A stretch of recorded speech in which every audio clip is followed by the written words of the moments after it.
లోకములను పరిపాలించేటటువంటి వాడివి. అటువంటి తండ్రి నీకు నేను నమస్కరించుచున్నాను. శంకరాచార్య కృతమైనటువంటి భుజంగ స్తోత్రాన్ని చదివితే ప్రతి ఇంట్లో మీరు ఎవరి దగ్గరికి వెళ్ళి ఒక కంప్లైంట్ చేయక్కర్లేదు. ఏమిటో తెలుసా అండి, మా మనస్సు ప్రశాంతంగా ఉండట్లేదండి, చాలా డిస్టర్బ్డ్గా ఉంటుంది అంటుంటారు. చిత్రం ఏమిటంటే మీరు ఏది అంగీకరించాలో అది అంగీకరించే మనస్సు ఇచ్చేస్తాడు. సుబ్రహ్మణ్య స్వరూపమును గురించి, వారి తత్వమును గురించి శాస్త్రం ఎలా మాట్లాడుతుందంటే, పార్వతీ పరమేశ్వరుల ఇద్దరి యొక్క దయ, ఇద్దరి యొక్క కారుణ్యము ఒక చోట ప్రోది చేస్తే, ఒక చోట ముద్ద చేస్తే అది ఏ సుబ్రహ్మణ్యుడు. ఎందుచేత అంటే మనకి ఒక విషయాన్ని పెద్దలు చెప్తూ ఉంటారు. మీరు చూడండి, పార్వతీ పరమేశ్వరులు ఇద్దరూ కలిసి మనకి అర్ధనారీశ్వర స్వరూపంతో సాక్షాత్కరిస్తారు. వామాంకస్థిత జానకీ పరిలసత్ అన్నట్టే ఎడం పక్కన అమ్మవారితో కలిసి పరమశివుడు మనకి దర్శనమిస్తాడు. ఇలా ఉన్నటువంటి పార్వతీ పరమేశ్వరులలో మనం అయ్యవారు మన ఎదురుగుండా నించున్నప్పుడు ఆయన కుడి పాదం మీద చెయ్యి వేసి నమస్కరించామనుకోండి, అప్పుడు ఎవరికి నమస్కరించినట్టు? పరమశివుడికి నమస్కరించినట్టు. అప్పుడు ఆయన ఎడం పాదం కోసం మీరు వెతుక్కున్నారనుకోండి, దొరకదు. ఎందుకని? ఎడమ పాదం అమ్మవారి పాదం అయి ఉంటుంది. అయితే సుబ్రహ్మణ్యేశ్వర స్వామి వారి యొక్క తత్వాన్ని దీనితో అనుసంధానం చేస్తూ ఒక చమత్కారమైనటువంటి విషయాన్ని పెద్దలు చెప్తూ ఉంటారు. సాధారణే స్మరజయే నిటలాక్షి సాధ్యే భాగశివో భజతు నామ యశస్ సమగ్రం వామాంఘ్రిమాత్ర కలితే జననత్వదీయే కావా ప్రసక్తిరిహ కాల జయే పురారేహే. అమ్మా, సాధారణంగా మనం లోకంలో ఏమని చెప్పుకుంటూ ఉంటామంటే, పరమశివుడు తన మూడవ కంటి మంట చేత మన్మధుణ్ణి కాల్చినాడు అని చెప్తాం.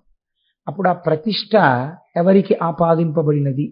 శంకరునకు ఆపాదింపబడింది. ఆయన కామారి, కాముణ్ణి కాల్చినవాడు. కానీ మీరు తత్వతః విచారణ చేస్తే మూడవ కన్ను పార్వతీదేవికి ఉంది, పరమేశ్వరుడికి ఉంది. కళాభ్యాం చూడాలంకృత శిశికళాభ్యాం నిజతపఫలాభ్యాం అని ఒకరు ఒండరులకు, ఒకరి తపములకు ఒకరు ఫలమైనట్లుగానే ఇద్దరికీ మూడో కన్ను ఉంటుంది. ఇద్దరికీ మూడో కన్నున్నప్పుడు శంకరుడొక్కడే మూడవ కంటి మంట చేత కాముణ్ణి కాల్చేశాడన్న కీర్తి ఆయనకే ఎలా చెల్లుతుంది? ఈయన ఒక చమత్కారమైన కవి. ఆయన పార్వతీ పరమేశ్వరుల మధ్యనే భేదం పెట్టే ప్రయత్నం చేశాడు. కాబట్టి ఈశ్వర, నువ్వు కామారివి అన్న కీర్తి నీకొక్కడికి ఎలా వస్తుంది? కాముణ్ణి కాల్చిన వాడివని నువ్వు ఒక్కడివి కాదుగా.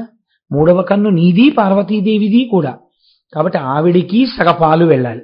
ఇంకా నీకు రెండో గొప్ప బిరుదేమిటి? కాలుణ్ణి తన్నావు, యమధర్మరాజు గారిని తన్నావని.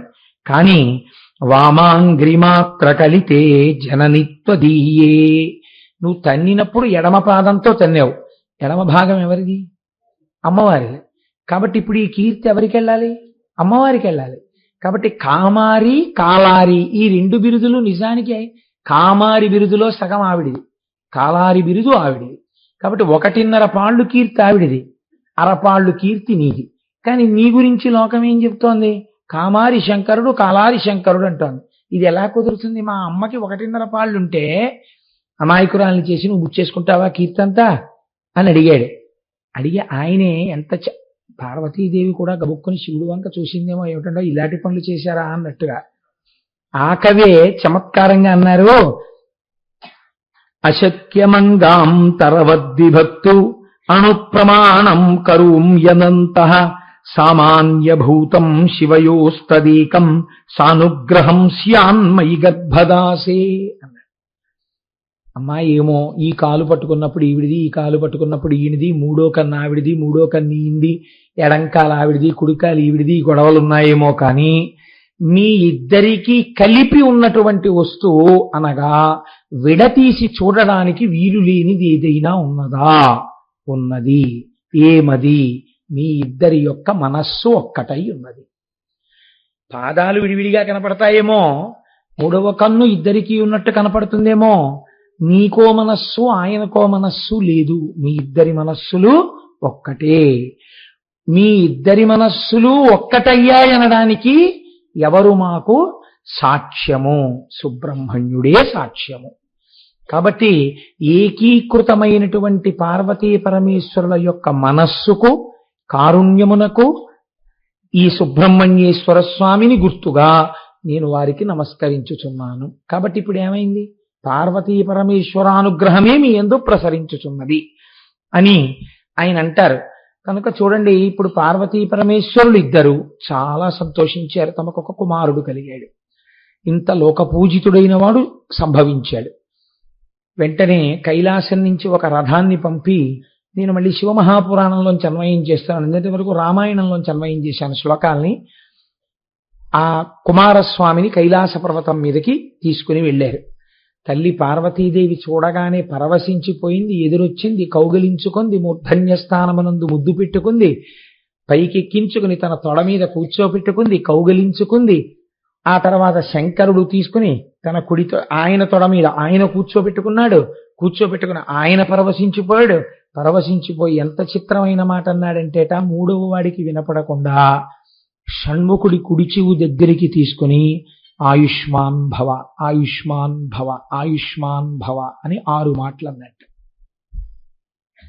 6 తలలతో ఉన్నవాడు కదండి, అందుకని 6 మాటలు ఆయుష్మాన్ భవ, నీ ఆయుర్దాయమునకు కొరత లేకుండుగాక అని శంకరుడు ఆశీర్వచనం చేశాడు. అన్యథా ఒక తండ్రి తన కుమారుడు నమస్కరిస్తే ఏ ఆశీర్వచనం చెయ్యాలో లోకం నేర్పుతోంది.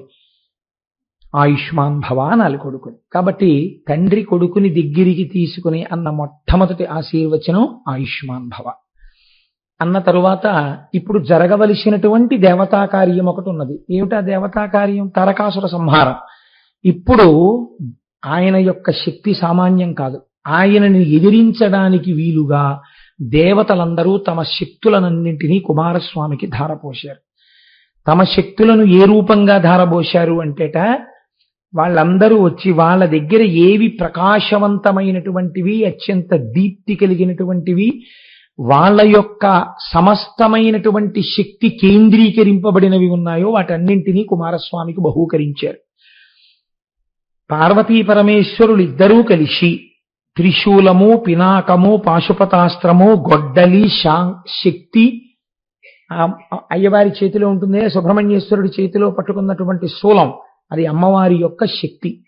ఆ శక్తి స్వరూపాన్ని ఇస్తే శంకరుడు మళ్ళీ వెనక్కి పిలిచి దగ్గర కూర్చోబెట్టుకుని శాంభవి విద్యని కూడా కటాక్షించాట.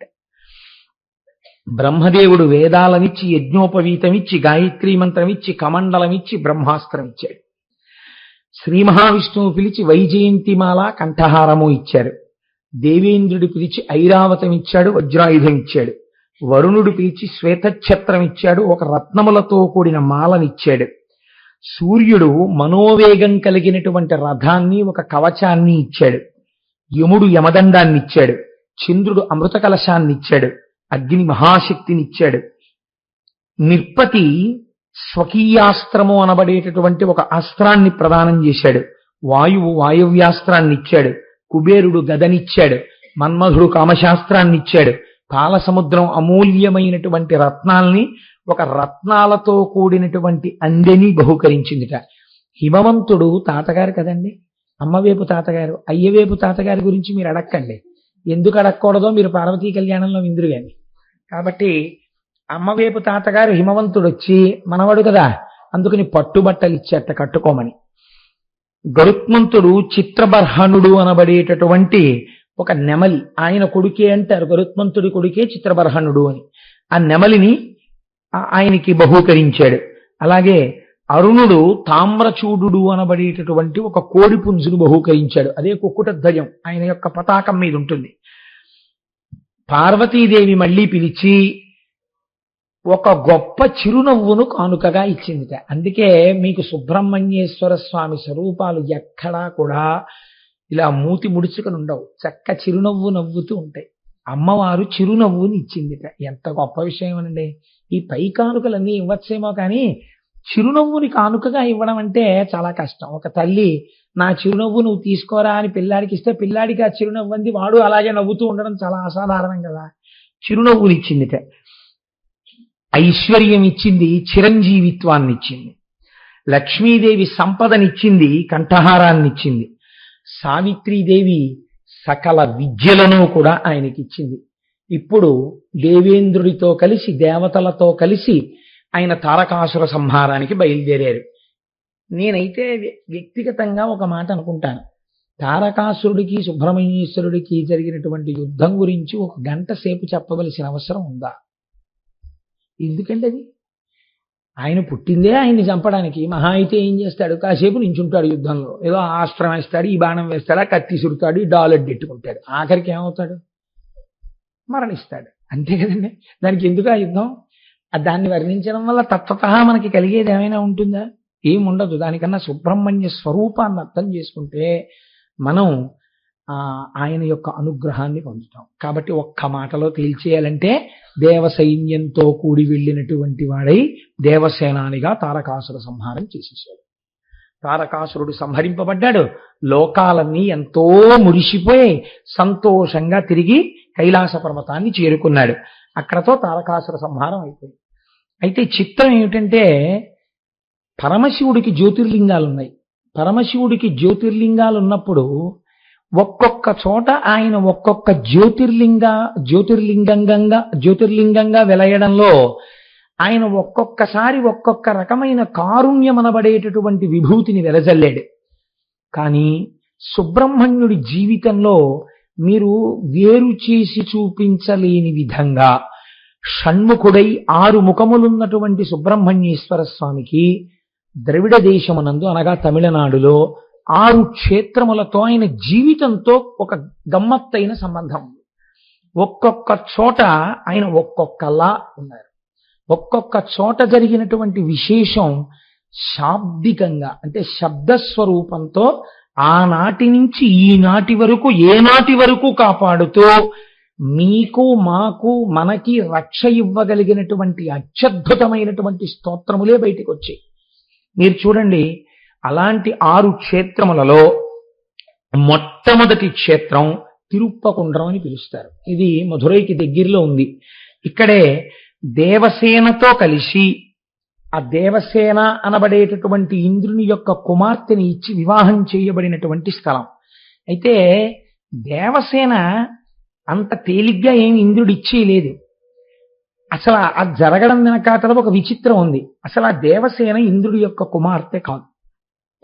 మీరు చాలా జాగ్రత్తగా పురాణ పరిశీలన చేస్తే అంటే సుబ్రహ్మణ్య తత్వం అందడానికి ఏదో ఒక్క పురాణం పట్టుకుంటే దొరకడం చాలా కష్టం అండి. ప్రత్యేకంగా మీరు స్కాందం మీద ఆధారపడవలసి ఉంటుంది. దాని పేరే స్కాంద పురాణం కదండి. ఆవిడ అరిష్టనేమి అనబడేటటువంటి ఒక ప్రజాపతి యొక్క కుమార్తె. ఈ దేవసేన దైత్యసేన అనబడేటటువంటి తన చెల్లెలితో కలిసి ఆడుకుంటోంది. మీరు కొంచెం జాగ్రత్తగా పట్టుకోవాలి ఈ విషయాన్ని. దేవసేన తన చెల్లెలైన దైత్యసేనతో కలిసి ఆడుకుంటోంది. ఒక రోజున ఆడుకుంటుంటే అక్కడికి ఒక రాక్షసుడు వచ్చి ఈ దేవసేనని భయపెట్టి ఎత్తుకుపోయే ప్రయత్నం చేశాడు. ఆ ఎత్తుకుపోయే ప్రయత్నం చేసినటువంటి సమయంలో ఈవిడ బిగ్గరగా కేకలు పెట్టింది. ఆ కేకలు పెడుతున్న సమయంలో ఇంద్రుడు ఐరావతం మీద పెడుతున్నాడు. ఆయన చూసి వెంటనే తన వజ్రాయుధంతో ఆ వచ్చినటువంటి రాక్షసుణ్ణి సంహరించి అరిష్టనేమి కుమార్తె అయినటువంటి ఈ దేవసేనని నా కుమార్తెగా ఇవాళ నుంచి పెంచుకుంటాను. దైత్యసేనని నీ దగ్గర ఉంచుకో, దేవసేన నా దగ్గర పెరుగుతుంది అని పెంచాడు. కన్న ప్రేమ కన్నా పెంచిన ప్రేమ గొప్పది కదండి. అందుకని దేవసేన ఇంద్రుడి కుమార్తెగానే పిలువబడింది. ఈ పిల్ల పెరిగి పెద్దదవుతుంటే ఇంద్రుడికి ఒక ఆలోచన కలిగింది. ఈ పిల్లని నేను అల్లారముద్దుగా పెంచాను, ఈ పిల్లని ఎటువంటి వాడికి ఇవ్వాలి అంటే, ఈమె ఒకనాడు ఆపదలో ఉండగా నేను వెళ్ళి రక్షించి తీసుకొచ్చాను. అందరికన్ను ఎప్పుడూ వీళ్ళ మీదే ఉంటుంది, ఈ దేవసేన మీదే ఉంటుంది. కాబట్టి ఈ దేవసేనని దక్కించుకోగలిగిన వాడు చాలా పరాక్రమవంతుడై ఉండాలి. పరాక్రమముతో పాటు కారుణ్యము అపారముగా కలిగినటువంటి వాడై ఉండాలి. అటువంటి వాడు ఎక్కడ దొరుకుతాడు అని ఆయన చూస్తున్నట్ట. ఇలా చూస్తున్నటువంటి సమయంలో ఒక ఆశ్చర్యకరమైన సందర్భం జరిగింది. తారకాసురుడి తమ్ముడు ఒకడున్నాడు, వాడి పేరు శూరపద్ముడు. ఈ శూరపద్ముడు 100 లోకములను పరిపాలన చేశాడు. వాడు ఒకడికన్నా మొనగాడు ఒకడు, అంతటి రాక్షసుడు. తారకాసుర సంహారం అయిన తర్వాత ఈ శూరపద్మ సంహారం కూడా జరగవలసి వచ్చింది. అప్పటి వరకు అసలు సంహరించగలిగినటువంటి వీరుడు లోకంలో లేడనుకుంటున్న తరుణంలో కుమారస్వామి వెళ్లి శూరపద్ముణ్ణి సంహరించిన తరువాత దేవేంద్రుడికి ఆశ పుట్టింది. నా కుమార్తెకి ఇలాంటి వాణ్ణిచ్చి వివాహం చెయ్యాలి అని వెళ్ళి కుమారస్వామిని వేడుకుని తన కుమార్తె అయినటువంటి దేవసేననిచ్చి వివాహం చేసినటువంటి స్థలం ఏదుందో దాన్ని తిరుప్పకుండ్రం అని పిలుస్తారు. అయితే ఇక్కడ ఒక చమత్కారం ఉంది. దీని ఆంతరమైన విషయాన్ని నేను మీకు చెప్తాను. దాని తత్వ పరిశీలనమేమో మనం చూద్దాం. కానీ తిరుప్పకుండ్రంలో ఒక విషయం చెప్తారు. అక్కడ కొన్ని ప్రత్యేకమైన తిథుల యందు మీరు భార్యతో బిడ్డలతో స్నేహితులతో కలిసి అక్కడికి వెళ్ళి సుబ్రహ్మణ్యేశ్వర స్వామి వారి దర్శనం చేసుకుని మీ పర్సు తీసి అందులోంచి ఒక 5 రూపాయలు 10 రూపాయలు 20 రూపాయలు మీ శక్తి కొలది భార్యకి బిడ్డలకి స్నేహితులకి బహుమానం ఇస్తే ఎన్ని కోట్ల జన్మలకి కూడా ఎంతమందికైనా తాను బహుమానములను ఇయ్యగలిగినంత సంపత్తిని పొందుతాట.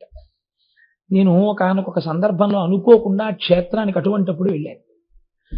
మీరున్నారా శంకరం గారు? అప్పుడు వెళితే అక్కడ ఆ రోజున మాకు అర్చకులు చెప్పి మీరు ఇవ్వాలి ఇక్కడ కానుకలు ఇచ్చుకుని వెళ్ళండి అన్నారు. అంటే మేమందరం అప్పుడు మాలో వచ్చిన వాళ్ళకే మేము గబగబా పరుసులు తీసి ఏదో ఎవరి శక్తి మేరకి వాళ్ళం బహుమానాలు ఇచ్చుకున్నాం. కాబట్టి అదో చిత్రమైనటువంటి క్షేత్రం తిరుప్పకుండ్రం. అయితే మీరు ఒక్క విషయాన్ని ఆలోచించేయండి. పెంచుకున్నటువంటి పిల్ల దేవసేన అనగా ఏమి? దేవసేన అంటే దేవతల యొక్క సైన్యము. దేవతల యొక్క సైన్యము ఇంద్రుడి యొక్క అధీనమై ఉంటుంది. ఇంద్రుడికి ఆపద వచ్చిందనుకోండి, ఎవరు యుద్ధం చేయాలి? దేవసైన్యం వెడుతుంది యుద్ధానికి. దేవతా సైన్యమంతా ఇంద్రుడి యొక్క అధీనమునందుండును. బాహ్యార్థం. అంతరార్థం, దేవసైన్యము దైత్య సైన్యము ఈ 2 అక్క చెల్లెళ్ళు. ఈ 2 ఎప్పుడూ కలిసి తిరుగుతుంటాయి, కలిసి ఆడుకుంటాయి. ఎక్కడ ఆడుకుంటాయి తెలుసా అండి? ఇక్కడే ఆడుకుంటాయి. దేవసైన్యం అంటే మంచి గుణాలు, దైత్య సైన్యం అంటే చెడ్డ గుణాలు. ఎవడూ కూడా లేచిన దగ్గర నుంచి మర్నాడు నిద్రపోయే వరకు తప్పు పనులే చేస్తూ ఉండడు. మీరొక్కటి గమనించండి. Nobody on the face of the earth is an embodiment of either total goodness or total badness. పూర్తి చెడు కానీ పూర్తి మంచి కానీ ఎవరి యందు ఉండవు. గుణముల యొక్క భేదము చేత ఇప్పుడు మంచిగా ఉన్నవాడు కాసేపటికి ఉద్ధతితో ప్రవర్తిస్తాడు. అప్పుడు ఉద్ధతితో ప్రవర్తించిన వాడు మరునాడు వచ్చి అయ్యా నన్ను క్షమించండి అంటాడు. కాబట్టి గుణముల చేత రాగద్వేషములు ఏర్పడుతూ ఉండడం, కోపం వస్తూ ఉండడం ఇవి జరుగుతుంటాయి. కాబట్టి కాసేపు ప్రశాంతంగా ఉండడం, కాసేపు అల్లరపడుతూ ఉండడం, కాసేపు మంచి పని చేస్తూ ఉండడం, కాసేపు చెడ్డ పని చేస్తూ ఉండడం, కాసేపు స్వామివారి దర్శనానికి వెళ్ళామని వెంకటాచలం వెళ్ళడం, తీరా వెళ్ళిన తర్వాత అవకాశం వచ్చింది కదా అని సెక్యూరిటీ గార్డు చూడకపోతే దొంగదారిలో మళ్ళీ కలిసిపోయి 2వ మాట దర్శనానికి వెళ్ళడం. ఏమిటో పని అక్కడ? అంటే 2వ మాట దొంగతనంగా దర్శనానికి వెళ్తే వెంకటేశ్వరుడికి తెలియదా? కాబట్టి ఇవన్నీ ఏమిటి? మంచి ఉంది, చెడు ఉంది, అందులో 2 ఉన్నాయి. అలా దేవసైన్యము దైత్య సైన్యము కలిసి ఆడుకుంటూ ఉంటుంది. కానీ రాక్షసుడి కన్నెప్పుడు ఎవరి మీద ఉంటుంది? దేవసైన్యాన్ని ఎత్తుకుపోదామని ఉంటుంది. ఎందుకని అంటే ఇక్కడ ఉన్నటువంటి మనస్సుందే, ఇది సాధారణంగా బోధ ఎప్పుడు ఎటువైపు చేస్తుందంటే లొంగిన మనస్సు వేరు, దానికి సాధన అవసరం. నేను మామూలు స్థితిలో ఉన్న మనిషి గురించి మాట్లాడుతున్నాను. శరీరము యొక్క సుఖం గురించే మనస్సు ప్రబోధం చేస్తుంది. ఇది సుఖంగా ఉంచు, దీనికి బాగా అన్నం పెట్టు, ఏదో హాయిగా సరదాగా తిరుగు, ఏమిటి ఉపన్యాసాలు ఏమిటి, కూర్చోవడం ఏమిటి, ఎందుకు వచ్చిన దీక్షలు, హాయిగా ఏదో అందరిలా సంతోషంగా తిరక్క, ఎందుకు వచ్చిన అల్లరి ఇదంతాను అని ఏదో శరీరముతో సుఖపడమని ఎప్పుడూ కూడా దైత్య సైన్యము ద్వారా మనని ఆకట్టుకునే ప్రయత్నం రాక్షసుడు చేస్తాడు. కాబట్టి దైత్య సైన్యం వైపు ఎత్తుకుపోడైన అది ఉంచుతాడు. ఏది ఎత్తుకుపోవాలి? దేవసైన్యాన్ని ఎత్తుకుపోవాలి. ఏదైనా ఒక్క మంచి అలవాటు ఉందనుకోండి, ఎంత తొందరగా వదిలిపెట్టేద్దామా అని ఆలోచించే దేని గురించి అంటే దాని గురించి. మీరు చూడండి, ఎప్పుడైనా కాంప్రమైజ్ అయిపోతే దేని విషయంలో అంటే ఇవాళ పూజ కుదరదండి, ఫోన్లండి లఘువుగా చేసేద్దాం, శ్రీరామ రామ రామేతి రమే రామే మనోరమే, విష్ణు సహస్రం అక్కర్లేదు, ఇచ్చేసేస్తే సరిపోతుంది. కాబట్టి ఇవాళ కుదరదులేండి, సంధ్యావందనం లేదు, ప్రాయశ్చిత్త శ్లోకం. కాబట్టి ప్రతిదానికి కూడా సులభం ఏది? ఇదే. మిగిలింది అది టిఫిన్ మానేస్తాడు అనుకుంటున్నారండి మీరు? ఏం మాండవు, తింటాడు. కాఫీ అస్సలు మాండవు, ఏది మాండవు. ఒకవేళ తీర్థయాత్రకి వెడుతున్నా 9 గంటలకు అందేటట్టు బస్సులోకి టిఫిన్ ప్యాకెట్లు కట్టించుకుని ఎక్కవలసిందే తప్ప అది వదిలేసి ఎక్కుతాయేంటి? అది వదిలేసి ఎక్కం. కాబట్టి ఏదైనా ఒక్క మంచి గుణం ఉంటే ఆ మంచి గుణాన్ని ఎత్తుకుపోవడానికే చూస్తుంది. కాబట్టి దేవసైన్యము ఎత్తుకుపోబడుతోంది. ఇప్పుడు ఇంద్రియములకు దేవతా సైన్యము యొక్క అనుగ్రహము చేత, దీన్ని మీరు బాగా పట్టుకోవాలి. మీ శరీరంలో ఏ అవయవాల యొక్క శక్తి కూడా మీది కాదు, జ్ఞాపకం పెట్టుకోండి. శాస్త్రం చెప్పింది ప్రతి అవయవమునందు అధిష్టాన దేవత ఉంటారు. ప్రతి అవయవమునందు అధిష్టానం ఉంటుంది. ఆ అధిష్టాన దేవతకి శక్తి ఉంటుంది. అందుకే మనం అంగన్యాసకరన్యాసం చేయడం అన్న లక్షణం అక్కడే వస్తుంది. అంగన్యాసకరన్యాసం చేసి మంత్రం చేయమని అందుకే చెప్తారు. ఇప్పుడు ఆ దేవతల యొక్క అనుగ్రహం చేత ఆయా అవయవముల యందు శక్తి నిండి ఉంటుంది. పూర్వం అందుకే తపస్సు చేసి దేవతానుగ్రహాన్ని పొంది మళ్ళీ యవనంలోకి వెళ్ళిపోయారు. ఒక్కొక్కసారి ఎలా వెళ్ళిపోతారంటే దేవతల అనుగ్రహం, మళ్ళీ శక్తిని పుంజేసుకుంటారంతే. కాబట్టి అలా దేవతల యొక్క అనుగ్రహాన్ని శరీరమునందు పరిపుష్టము చేసి ఈ ఇంద్రియములు పరిపుష్టమైన ఇంద్రియముల యొక్క శక్తి ఈశ్వరార్చనకు ఉపయోగపడేటట్టు చేయగలిగినటువంటి వాడు మనం వేదములో చెప్పుకునేటటువంటి ఇంద్రుడు. కాబట్టి ఇప్పుడు ఈ ఇంద్రుడు ఏం చేస్తున్నాడు?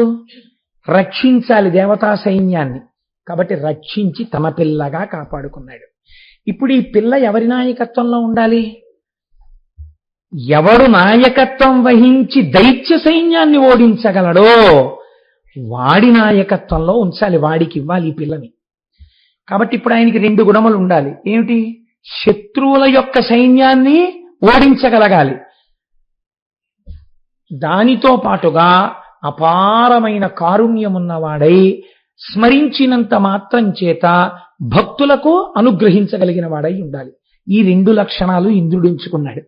ఇప్పుడు శూరపద్మ సంహారం చేస్తే ఇప్పుడు కుమారస్వామి యందు ఈ లక్షణాలు ఉన్నాయి అన్నాడు. ఏ లక్షణాలు? శత్రు సైన్యాన్ని పరిమార్చగలడు. ఆంతరమునందు లోపల కామక్రోధ లోభ మద మోహమాత్సర్యములనేటటువంటి 6 దుర్గుణములు పెరిగితే 6 ముఖాలున్న వాడి పాదాలు పట్టుకోవాలి. పట్టుకుంటే ఆయన ఏం చేస్తాడు? ఈ 6 దుర్గుణములను పరిమారుస్తాడు. మీ అంత మీరుగా మంచివాడైపోదామంటే కుదరకపోవచ్చు. మళ్ళీ మళ్ళీ బోధ చేసి మిమ్మల్ని కిందకి లాగేయచ్చు. నీ అంత నీవుగా గెలుచుకోలేనటువంటి నీ దుర్గుణములు నిన్ను అలాగే పడగొట్టేస్తున్నాయి. హృదయ గుహలోకి నువ్వు వెళ్ళలేకపోతున్నావు. నీవు వృద్ధురాలవైపోయిన ఉడుము వంటి వాడవు. ఇప్పుడు నీకేం కావాలి? నీ అంతట నీవుగా దుర్గుణములను గెలవలేనప్పుడు, తత్వ పరిశీలనం చేసుకోలేనప్పుడు, గుణములను గురించి తెలుసుకోలేనప్పుడు ఈశ్వరుని పాదముల యందు ప్రణిపాతం చేసి శరణాగతి చెయ్యి. అటువంటి పరబ్రహ్మమెవరు? మిమ్మల్ని తొందరగా కారుణ్యమును వర్షించి లోపల మంచి గుణములను ప్రోధి చేయగలిగిన వాడు, రాక్షస గుణములను తరిమి కొట్టగలిగిన వాడు ఎవరని నిర్ణయించబడ్డాడు? దేవసేన యొక్క భర్తగా కుమారస్వామి నిర్ణయింపబడ్డాడు. కాబట్టి ఇప్పుడు మీకు మంచి గుణములు కలగాలంటే మీరు ఎవరి పాదములు పట్టుకోవాలని శాస్త్రం చెప్తున్నట్టు?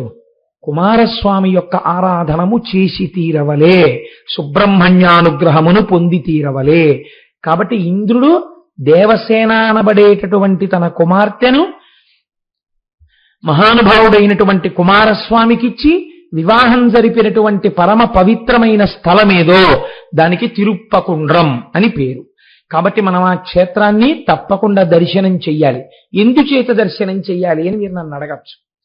ఏమంటే దర్శనం చేసినంత మాత్రం చేత మాకు ఈ లక్షణం ఎలా కలుగుతుంది అంటే, భగవంతుడు అంతటా ఉన్నాడు లేడని మీరు అనగలరా? అంతటా ఉన్నాడు. మన శాస్త్రం అదే కదండి చెప్తుంది. వేదమే ప్రమాణం మనకి. ఎక్కడున్నాడు భగవంతుడు? అంతటా నిండి నిబిడీకృతమై ఉన్నాడు. శంకరాచార్యుల వారిని ఒక ఆయన అడిగాడు, భగవంతుడు ఎక్కడున్నాడు అని అడిగారు. అడిగితే శంకర్లు అన్నారు, నీ ప్రశ్న తప్పు. భగవంతుడు ఎక్కడ లేడని నువ్వేమైనా అడగగలవా అని అడిగాడు. ఎక్కడ ఉన్నాడని అడుగుతాయండి? అంతటా ఉన్నాడు. దానికి జవాబు ఏమిటి? ఇంకా ఎక్కడన్నా లేడా అని అడుగు. లేని చోటు లేదని చెప్పవలసి వస్తుంది జవాబుగా. కాబట్టి ఇప్పుడు అంతటా ఉన్న ఈశ్వరుడు ఉంటే మరి అయ్యప్ప స్వామికి ఇక్కడ గుడి ఎందుకండి? అలా వెళ్ళేటప్పటికి వెంకటనగర్లో శివాలయం, వెంకటేశ్వర స్వామి గుడి ఎందుకు? ఇలా వెడితే భానులింగేశ్వరాలయం ఎందుకు? ఆయన ఎవరో అన్నాడు, ఒక గడుసు కవి, ఇంతమంది అమ్మ తల్లులు ఇన్ని దిక్కులుండగా పంట చేను కాపలాకు నేను ఎందుకో అన్నాడు. అలాగా చిత్రమే కదా. ఇన్ని దేవాలయాలు ఎందుకు మరి అన్ని చోట్ల ఈశ్వరుడు ఉంటే? అంటే వెలుతురు గదంతా ప్రసరిస్తున్నా వెలుతురు ప్రధానంగా ప్రసరింపబడుతున్న లైట్ ఉన్న ప్రదేశం ఒకటి ఉందిగా, అక్కడి నుంచేగా ప్రసరింపబడుతోంది. అంతటా ఈశ్వరుడున్న భాగవతుల ప్రార్థన చేత ఈశ్వర శక్తి ఒక చోట పొటమరించి ప్రకాశించినది. ఇదే వేదాహమేతం పురుషం మహాంతం ఆదిత్య వర్ణం తమసస్తు పారే సర్వాణి రూపాణి విచిత్ర ధీర నామాని కృత్వాభివదం యదాస్తే. ఇది పురుష సూక్తం. ఒక్కొక్క మహానుభావుడు నేను ఈశ్వరుణ్ణి ఇలా చూడకుండా ఉండలేనని చేసినటువంటి ప్రార్థన చేత పరమశుడైన పరమాత్మ ఒక రూపమును దాల్చి ఒక చోట సాకారముగా వెలిసినాడు. కాబట్టి ఇప్పుడు దేవాలయం అన్నది వచ్చినది. అలా మీరు ఇంత పరమ పవిత్రమైన స్థలంలో కాలు పెట్టడమే చాలా గొప్ప పుణ్యంగా స్వీకరింపబడుతుంది. ఇప్పుడు ఈ పుణ్యం ఏమవుతుంది? మీ యందు దేవసేన అవుతుంది. కనుక ఈ క్షేత్రములను చూసి తీరవలసినదే. తమిళనాట అయితే ఏమంటారో తెలుసా అండి? వీటిని క్షేత్రములని పిలవరు. వాళ్ళంటారు షణ్ముఖుడి ఆరుముఖాలు అంటారు. షణ్ముఖుడి ఆరుముఖాలే అవి అంటారు. వాళ్ళు ఒక చిత్రమైన పేరుతో పిలుస్తారు. తిరుప్పై వీడ ఏదో ఉంది దానికి ఆ పేరు. అనగా షణ్ముఖుడి ఆరుముఖాలు చూశావా? ఆరుముఖాలు చూడడం అంటే ఈ 6 క్షేత్రాలు చూశావా? 6 క్షేత్రాల్లో మీరు ఒక్కొక్క క్షేత్రానికి వెళ్ళినప్పుడు ఏది మీ యందు బలమైనటువంటి ఆసురీ గుణం ఉందో దాన్ని ముందు ఈశ్వరుడు తీసేస్తాడు. కామానికి ఈ క్షేత్రం, క్రోధానికి ఆ క్షేత్రం, అలా ఏం ఉండదు. మీరు ఏ క్షేత్రానికి వెళ్ళండి దాన్ని ఈశ్వరుడు తీసేస్తాడు. మనకి శాస్త్రమునందు చాలా చిత్రంగా ఉంటుందండి స్థితి. ఒక మహానుభావుడు దేవాలయ నిర్మాణం చేస్తుండేవాడు. వారు నాకు జ్ఞాపకం ఉన్నంత వరకు వారి పేరు పశుపతి నాయర్. ఆయన దేవాలయాలు కడుతుంటే విపరీతమైన కోపం ఆయనకి. ఈ కోపం నేను గెలవలేనా అని అడిగారు ఆయన. అడిగితే తమిళనాట ఒక ప్రత్యేకమైన ప్రదేశం ఉంది, అక్కడ మీరు ఒక శివాలయాన్ని పునర్నిర్మాణం చేయండి అన్నారు. ఆయన పునర్నిర్మాణం చేసి రథోత్సవం చేస్తున్నారు. రథోత్సవం చేస్తూ రథం లాగుతున్నారు. లాగుతుంటే రథం ఓ చోటుకి వెళ్ళిన తర్వాత ఆగిపోయింది, కదలలేదు. కదలకపోతే అన్నారు, కొత్తగా రథోత్సవం మొదలు పెట్టాం కదా, బలి ఇవ్వలేదు, ఇక్కడ బలి ఇవ్వాలన్నారు. అంటే ఆయన అన్నారు, ఎవరిని బలి ఇవ్వను? అంతటా ఈశ్వరుడు బలి ఎందుకు అడుగుతాడు? కాబట్టి బలి కాదు, మనందరం కలిసి ఈశ్వరనామం చెప్తూ తోద్దాం. తోసినప్పుడు ఇది కదులుతుంది. కదిలిన తరువాత ఒకవేళ కదిలిందా ఈశ్వరానుగ్రహంగా అనుభవిద్దాం, కదలకపోతే నా తలకాయ రథచక్రం కింద పెట్టేస్తాను అన్నాడు. అన్న తరువాత రథాన్ని తోస్తే రథం కదిలిపోయింది. ఆ రథం గుడి చుట్టూ తిరిగొచ్చి ఈయన ఏ ఇంటిలో ఉంటూ గుడి పునర్నిర్మాణం చేస్తున్నారో అక్కడికి వచ్చినప్పుడు హారతిస్తున్నారు. ఒక్క భావన కలిగిందండి ఆయనకి, ఈశ్వరా ఒక్క నా మాట ఎంత మన్నించావయ్యా, ఎంత కోపిష్టివాణ్ణి, ఇంత కోపిష్టివాడివి, కదలకపోతే ఎన్ని శాపనార్థాలు ఎడుదును నిన్ను, అలాంటిది గభాలన తలే పెట్టేస్తానంటున్నాడని రథం కదిపిస్తావా, ఏమి కారుణ్యమయ్యా అంటూ ఆ హారతిస్తూ చూస్తూ కన్నుల నీరు కారుస్తూ ఆయన వాత్సల్యాన్ని అనుభవిస్తూ ఉండగా ఆయన జ్యోతి స్వామిలో కలిసిపోయింది. కాబట్టి ఇది యథార్థంగా జరిగిన సంఘటన అండి. ఎన్నో సంవత్సరాలు అవ్వలేదు కూడా. అయితే నేను ఎక్కడెక్కడో ఎప్పుడెప్పుడో చదువుతుంటాను. ఇవన్నీ అసత్యములు మాత్రం కావు. నేను ఒక పరమ పవిత్రమైన వేదిక మీద కూర్చుని అలా అబద్ధాలు చెప్పను. కానీ ఈశ్వరుణ్ణి నమ్మితే దుర్గుణం తీయడం కాదండి, నీకు అటువంటి పూర్ణత్వాన్ని ఇచ్చేస్తాడు, తనలో కలిపేసుకుంటాడు. ఒక్కొక్క క్షేత్రము అంతంత శక్తివంతమైన క్షేత్రములు.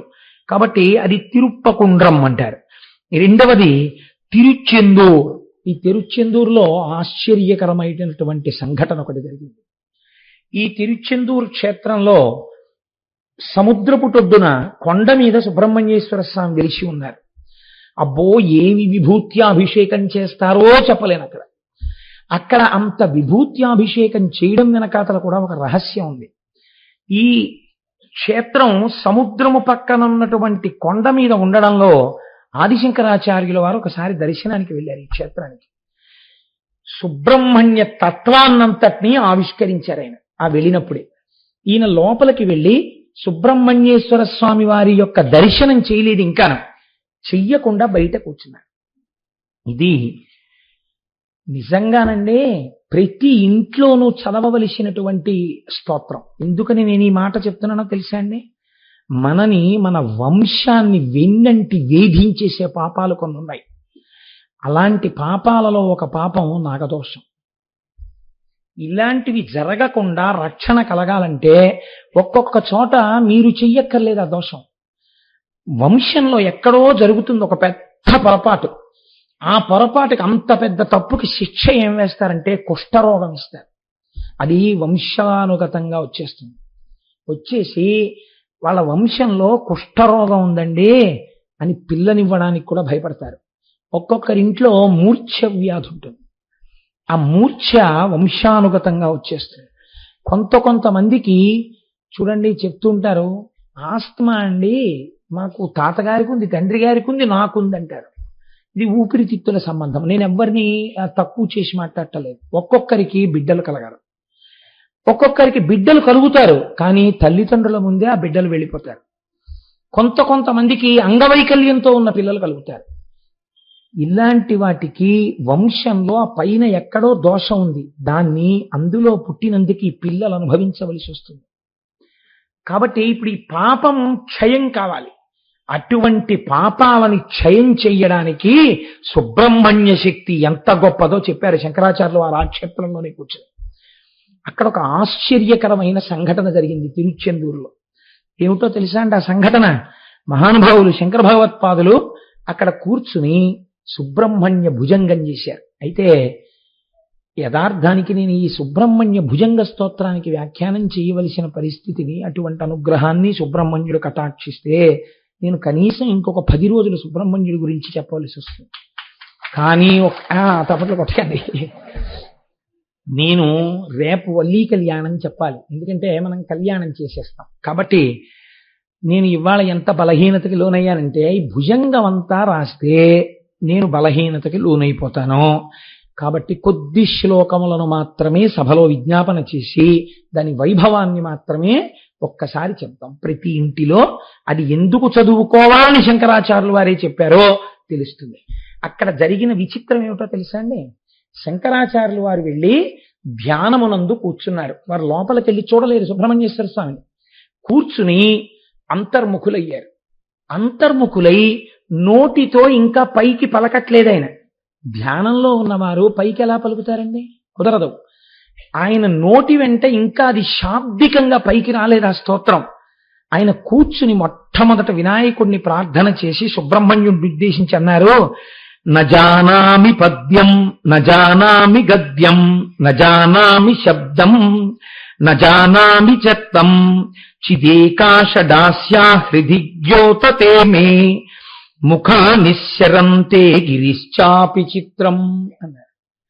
స్వామి, నేను నిన్ను చూడ్డం కోసమని లోపలికి వచ్చాను దర్శనానికి. కానీ వచ్చిన తర్వాత నాకు అనిపించింది లోపల చూసేది ఇక్కడ చూసేది. ఆయనకి గుహ అని ఒక నామం కదా, నీ హృదయ గుహయందున్నవాడు కదా, నీ హృదయ గుహయందు చూడడం మాని అక్కడ చూస్తానంటున్నావి. ఇక్కడ కూర్చుని ప్రయత్నించనిపించింది. నేను కూర్చున్నాను. కానీ నీ గురించి 4 ముక్కలు తలుచుకుందాం, చెప్పుకుందాం అంటే నజానామి పద్యం, నాకు పద్యం చెప్పడం రాదు. మీరు ఒకటి ఆలోచించండి, నజానామి అండంలో నాకు రాదు. ఇప్పుడు నిజంగా ఈ మాట శంకరాచార్యులు వారు అనొచ్చా? ఇటువంటి మహానుభావుడండి శంకర భగవత్పాదులంటే. ఆయన నోటిలోంచి వచ్చిన సంస్కృతం కొత్త అందాలు సంతరించుకుంది. అంతటి మహాపురుషుడు శంకరులంటే. శంకరులు ఎప్పుడు చెప్పినా ఇలాగే చెప్తారు. ఎందుకు చెప్తారో తెలుసా అండి? ఇది గురువు యొక్క కారుణ్యము, ఇది జగద్గురువుల కారుణ్యం. అంటే నేను ఇవాళ చెప్తున్నాను, రేపు బిడ్డలు చెప్పుకోవాల్సి వస్తే, కాబట్టి నేను చెప్పేది వాళ్ళ నోటి వెంట పలకడానికి యోగ్యంగా ఉండాలి. కాబట్టి నజానామి పద్యం, నాకు పద్యం చెప్పడం రాదు. ఇప్పుడు ఎవరనాలి ఈ మాట? మనందరం అనాలి. జానామి గద్యం. పోని వాక్యాలు చెప్పగలవా? అది రాదు, భ్రంశం అయిపోతాయి మాటలు. ఎవరు చెప్పుకోవాలి ఇది? స్వామి దగ్గరికి వెళ్ళి ముందు మీరు ఒకటి తెలుసుకోండి, నాకేం కావాలో అడగడానికి నాకు పద్యం చెప్పడం రాదు, నాకేం చెప్పాలి, నాకేం అడగాలో చెప్పడానికి నాకు గద్యం చెప్పడం రాదు, పోన్లే ఇవేం వద్దు, మంచినీళ్ళో అతో పిల్లాడిని చూపించి ఇలాంటి పిల్లాడు కావాలనో అలా ఏమైనా శబ్దం చేయగలవా? ఏం వద్దు, కొడుకు కొడుకు అనో, అయితే రోగం రోగం అనో ఏదైనా అంటావా? ఓ మాట అంటావా? నజానామి శబ్దం. అసలు అలా ఉచ్చరించడం నాకు రాదు. నీ దగ్గరికి వచ్చి కూర్చొని ఒకటి అనబోయి ఒకటి అంటాను. కాబట్టి నాకు నజానామి శబ్దం, నాకు అది రాదు. ఈశ్వర, మరి ఏమీ రాకపోతే ఇక్కడ ఎందుకు కూర్చున్నావు? నేను ఇలా కూర్చుని కళ్ళు మూసుకున్నాను. 6 ముఖాలతో ఉన్నటువంటి మత్సలేని చందమామ వంటిది మీ అమ్మ పార్వతీదేవి. మీ అమ్మ సౌందర్యాన్ని పుణికి పుచ్చుకుని 100 చంద్రులు మత్సలేని వాళ్ళు 6 ముఖాలతో ప్రకాశిస్తే ఎలా ఉంటుందో అటువంటి రూపము నాకు ఇక్కడ కనపడింది. ఆ షడాస్య, ఆ 6 ముఖాలు ఇక్కడ చూసేటప్పటికీ నేను కాదు పలుకుతున్నవాడిని. నజానామి పద్యం, నాకు రాదు. నాకు తెలియకుండా నా నోటి వెంట భుజంగ స్తోత్రం బయటికి వస్తోంది. ఈ భుజంగం చాలా కష్టం రచన చేయడం. అటువంటి భుజంగం పైకి వస్తోంది. ఇప్పుడు ఇది ఎవరికి పలుకుతున్నట్టు? నువ్వు పలుకుతున్నట్టు. ఇది నువ్వు పలుకుతున్న నీ స్తోత్రం. నేను నిమిత్తమయ్యాను. నన్ను పనిముట్టు చేసుకుని నువ్వు లోకానికి ఏదో చెప్పాలనుకుంటున్నావు. కాబట్టి ఈశ్వర, నీ దర్శనము నాకు ఇచ్చి నా చేత నువ్వు పలికిస్తున్నావు. ఇది శంకరాచార్యుల వారి వినయం. సౌందర్యలహరిలో కూడా ఇలాగే మాట్లాడతారు ఆయన. అని ఆయన అన్నారు, మయూరాధిరూఢం మహావాక్య గూఢం మనోహారి దేహం మహాచిత్త గేహం మహీదేవ దేవం మహాదేవ భావం మహాదేవ బాలం భజే లోకపాలం. ఈశ్వర, మీరు ఇటువంటి వారో తెలుసా? మయూరాధిరూఢం, మీరు నెమలి వాహనం మీద తిరుగుతూ ఉంటారు. ఈ నెమలి ఏమిటో, చిత్రపరహనుడేమిటో మీకు విజ్ఞాపన చేస్తాను. 2 అర్థముల చేత నెమలి గురించి చెప్తారు. ఒకటి మయూరాధిరూఢం, నెమలి మీద కూర్చోవడము అంటే అస్కలిత బ్రహ్మచర్యము. ఆయన ఎన్నడూ బ్రహ్మముగా ఉండువాడు. అందుకే కుండలిని శక్తికి సుబ్రహ్మణ్యుడు ప్రతీక. ఆయన ఎప్పుడు లోపల అగ్నిస్వరూపుడై ఆ షట్చక్రముల మధ్యలో సుషుమ్నా మార్గంలో ప్రవర్తిస్తూ ఉంటాడు. కనుక మయూరాధిరూఢం కాదు. 2వ అర్థం, ఈశ్వరుణ్ణి భరిస్తున్నటువంటి వాహనము ఏదైనా వేదమే. వేదమే ఈశ్వరుణ్ణి ప్రతిపాదిస్తుంది శబ్దరూపంలో ప్రమాణమై. కాబట్టి ఇక్కడ మయూరమనగా వేదమే. వేదమే ఈశ్వరుణ్ణి వహించుచున్నది కనుక వేదము కాదు. ఇంకొక అర్థం, నెమలికి ముడుచుకునుండునదేది, విప్పేది ఏది? పింఛం. బర్హి పింఛావ చూడాంగం కృష్ణం వందే జగద్గురుం అని ఆయన కూడా నెమలిక పెట్టుకుంటారు. ఇక్కడ నెమలి ఏం చేస్తుంది? తన ఈకలన్నింటినీ ఇలా మూసేస్తుంది. మూసేస్తే ఓ పెద్ద తోకలా తయారవుతుంది. అసలు నిజానికి మీరు నెమలిని ఎప్పుడైనా చూస్తే ఏమనిపిస్తుందో తెలుసా అండి? అసలు ఈ నెమలికి ఇంత పెద్ద ఈ ఈకలతో కూడిన పింఛం చాలా బరువేమో అనిపిస్తుంది. ఇంత కట్ట ఉంటుందండి, ఈడుచుకుపోతుంటుంది. ఏమిట్రా ఇది ఇలా కట్ట కట్టేసినట్టు, ఏదో చీపురు పుల్లల తెల్ల పుల్లలతో చివర మాత్రమే కనపడతాయి, మీకు మామూలుగా ఏం కనపడదు. పెద్ద పింఛం అలా మూసేసినప్పుడు ఏం అందం ఉండదండి. అందం ఎప్పుడో తెలుసా అండి? మీరు అలా విప్పేసిన నెమల్ని చూస్తే నేను ఒప్పుకోనండి అందం అంటే. అలా చెప్పి ఏమన్నా అందం అండి అంటే నేనేం సిద్ధంగా లేను అలా అంగీకరించడానికి. అందం ఏమిటో తెలుసా అండి? మయూరం యొక్క అందం. మయూరము యొక్క అందమును మీరు ఎప్పుడు అనుభవించగలరంటే, ఎండాకాలం అంతా వెళ్ళిపోయిన తర్వాత వర్షాకాల ప్రారంభ సమయంలో ఆకాశం అంతా నల్లటి మబ్బు పట్టేసి ఒక్కసారి గాలి ధూళి వేస్తుంది. ఇంకా ఇంతంత చినుకులు టప్ టప్ టప్ అని పడ్డానికి సిద్ధంగా ఉంటాయి. సిగ్నల్ రెడ్ లో ఉన్నా సరే స్కూటర్లు వెళ్ళిపోతుంటాయి, ఇంకా తొందరగా ఇంటికి వెళ్ళిపోతాం తడిసిపోతామని. ఇలాంటి వాతావరణంలో దుమ్ము రేగుతుంటుంది. ఇప్పుట క్రేంఖణం చేస్తున్నప్పుడు అది ఆ రవం చేసి అటు ఇటు చూసి మురిసిపోయి అడుగులేస్తుందట. ముందు నాట్యం చేస్తుంది. నెమలి నాట్యం చేశాక అప్పుడు తన యొక్క పింఛాన్ని పైకెత్తుతుంది. అప్పుడు చూడాలందాం. అది గభాలన విప్పదు. ఇలా ఉన్నటువంటి ఈ తోకని ఇలా పైకెత్తుతుంది. అసలు మీరు దీన్ని చూడాలంటే తెల్లవారకట్ట వెళ్ళిపోయి వేదం జరుగుతున్నప్పుడు రమణ మహర్షి యొక్క ఆశ్రమంలో భగవాన్ రమణులు శరీరం విడిచిపెట్టినటువంటి గదికి దగ్గరలో ఎక్కడైనా కూర్చుంటే ఆ పైన తిరుగుతుంటాయి నెమళ్ళు. మీరు చూడండి, అది ఇలా పైకెత్తుతుంది. ఎత్తి ఒడిచిపెడుతుందని మీరు అనుకుంటున్నారా? ఎన్ని చిన్నెలు చేస్తుందో తెలుసా అండి? మధ్యలోకి సొట్టొచ్చేలా తిప్పుతుంది. ఆ తర్వాత ఇవన్నీ ఇలా వంగేటట్టుగా తిప్పుతుంది. ఆ తర్వాత విప్పడం మొదలెడుతుంది. విప్పడం మొదలెడితే విసినికర్రలు ఉంటాయే, ముడుచుకున్న విసినికర్రలు ఇలా విప్పుతుంటారు మన వాళ్ళు. అలా విప్పుతుందండి. ఈ కింద చివర్న మొదలు పెడుతుంది. మొదలుపెట్టి ఇలా ఇలా దులిపినప్పుడల్లా విచ్చుకుంటుంది. విచ్చుకుని పింఛం విప్పుతుంది వెనకాల. ఇది ఎవరికి అలంకారం? నెమలికే అలంకారం. ఇప్పుడు మీరు ఈ పింఛం విప్పిన నెమలిని నెమలికంఠం అంటారు. ఆ నెమలికంఠంతో ఆ పింఛం విప్పి అడుగులు వేసి నాట్యం చేస్తూ నల్లమబ్బు పట్టిన ఆకాశాన్ని చూసి పొంగిపోయినటువంటి పింఛం విప్పిన నెమలి ఉన్నదే, అది తత్వతః స్వీకరింపబడుతోంది. మయూరాధిరూఢం. ఇందుచేత మీరు చూడండి, దేశకాల సంకీర్తనము అని పూజ ఎందుకు మాట ఉంది. ముందేం చెప్పాలంటే మీరు ఎక్కడున్నారు, ఈశ్వరుడికి తెలియదా? కాదు, మీకు తెలిసి ఉండాలి. కాబట్టి అనంతములోకి వెళ్లే ముందు మీరు మొదట ఎక్కడ ప్రారంభం అవుతుంది? నేనేముంది స్వామి, ఇంత పెద్ద శ్రీ మహావిష్ణోరాజ్ఞ ప్రవర్తమానస్యాద్య బ్రహ్మణ ద్వితీయ పరార్ధే శ్వేతవరాహ కల్పే వైవస్వతమన్వంతరే కలియుగే ప్రథమ పాదే జంబూద్వీపే భరతవర్షే భరతఖండే మేరోః దక్షిణ దిగ్భాగే శ్రీశైలస్య ఈశాన్య దిగ్భాగే గంగా గోదావర్యోః మధ్యప్రదేశే స్వగృహే సమస్త దేవతా బ్రాహ్మణ హరిహర సన్నిధౌ అస్మిన్ వర్తమాన వ్యవహారిక చాంద్రమానేనా, నా సొంత ఇంట్లో ఉన్నాను, గంగా గోదావరి మధ్యలో ఉన్నాను, ఇన్ని చెప్పి ఎక్కడున్నారో చెప్పి ఇప్పుడు పూజ ఎప్పుడు చేస్తున్నారో కాలం చెప్తారు. కాలం చెప్పేటప్పుడు ఒక వరుసలో చెప్తారు. మీ ఇష్టం వచ్చినట్టు చెప్పడానికి వీల్లేదు. ఎలా చెప్తారు? చెప్పేటప్పుడు శ్రీ వ్యయనామ సంవత్సరే ఉత్తరాయణే శిశిర ఋతు మాఘమాసే కృష్ణపక్షే సప్తమ్యాం వాసర భృగువాసరే శుభ నక్షత్ర శుభయోగ శుభకరణ ఏమంగళ విశేష విశిష్టాయాం. ఇప్పుడు నక్షత్రం, కరణం, యోగం ఇవన్నీ చెప్తారు. లేకపోతే లేదు శుభ శబ్దం వేసేస్తారు.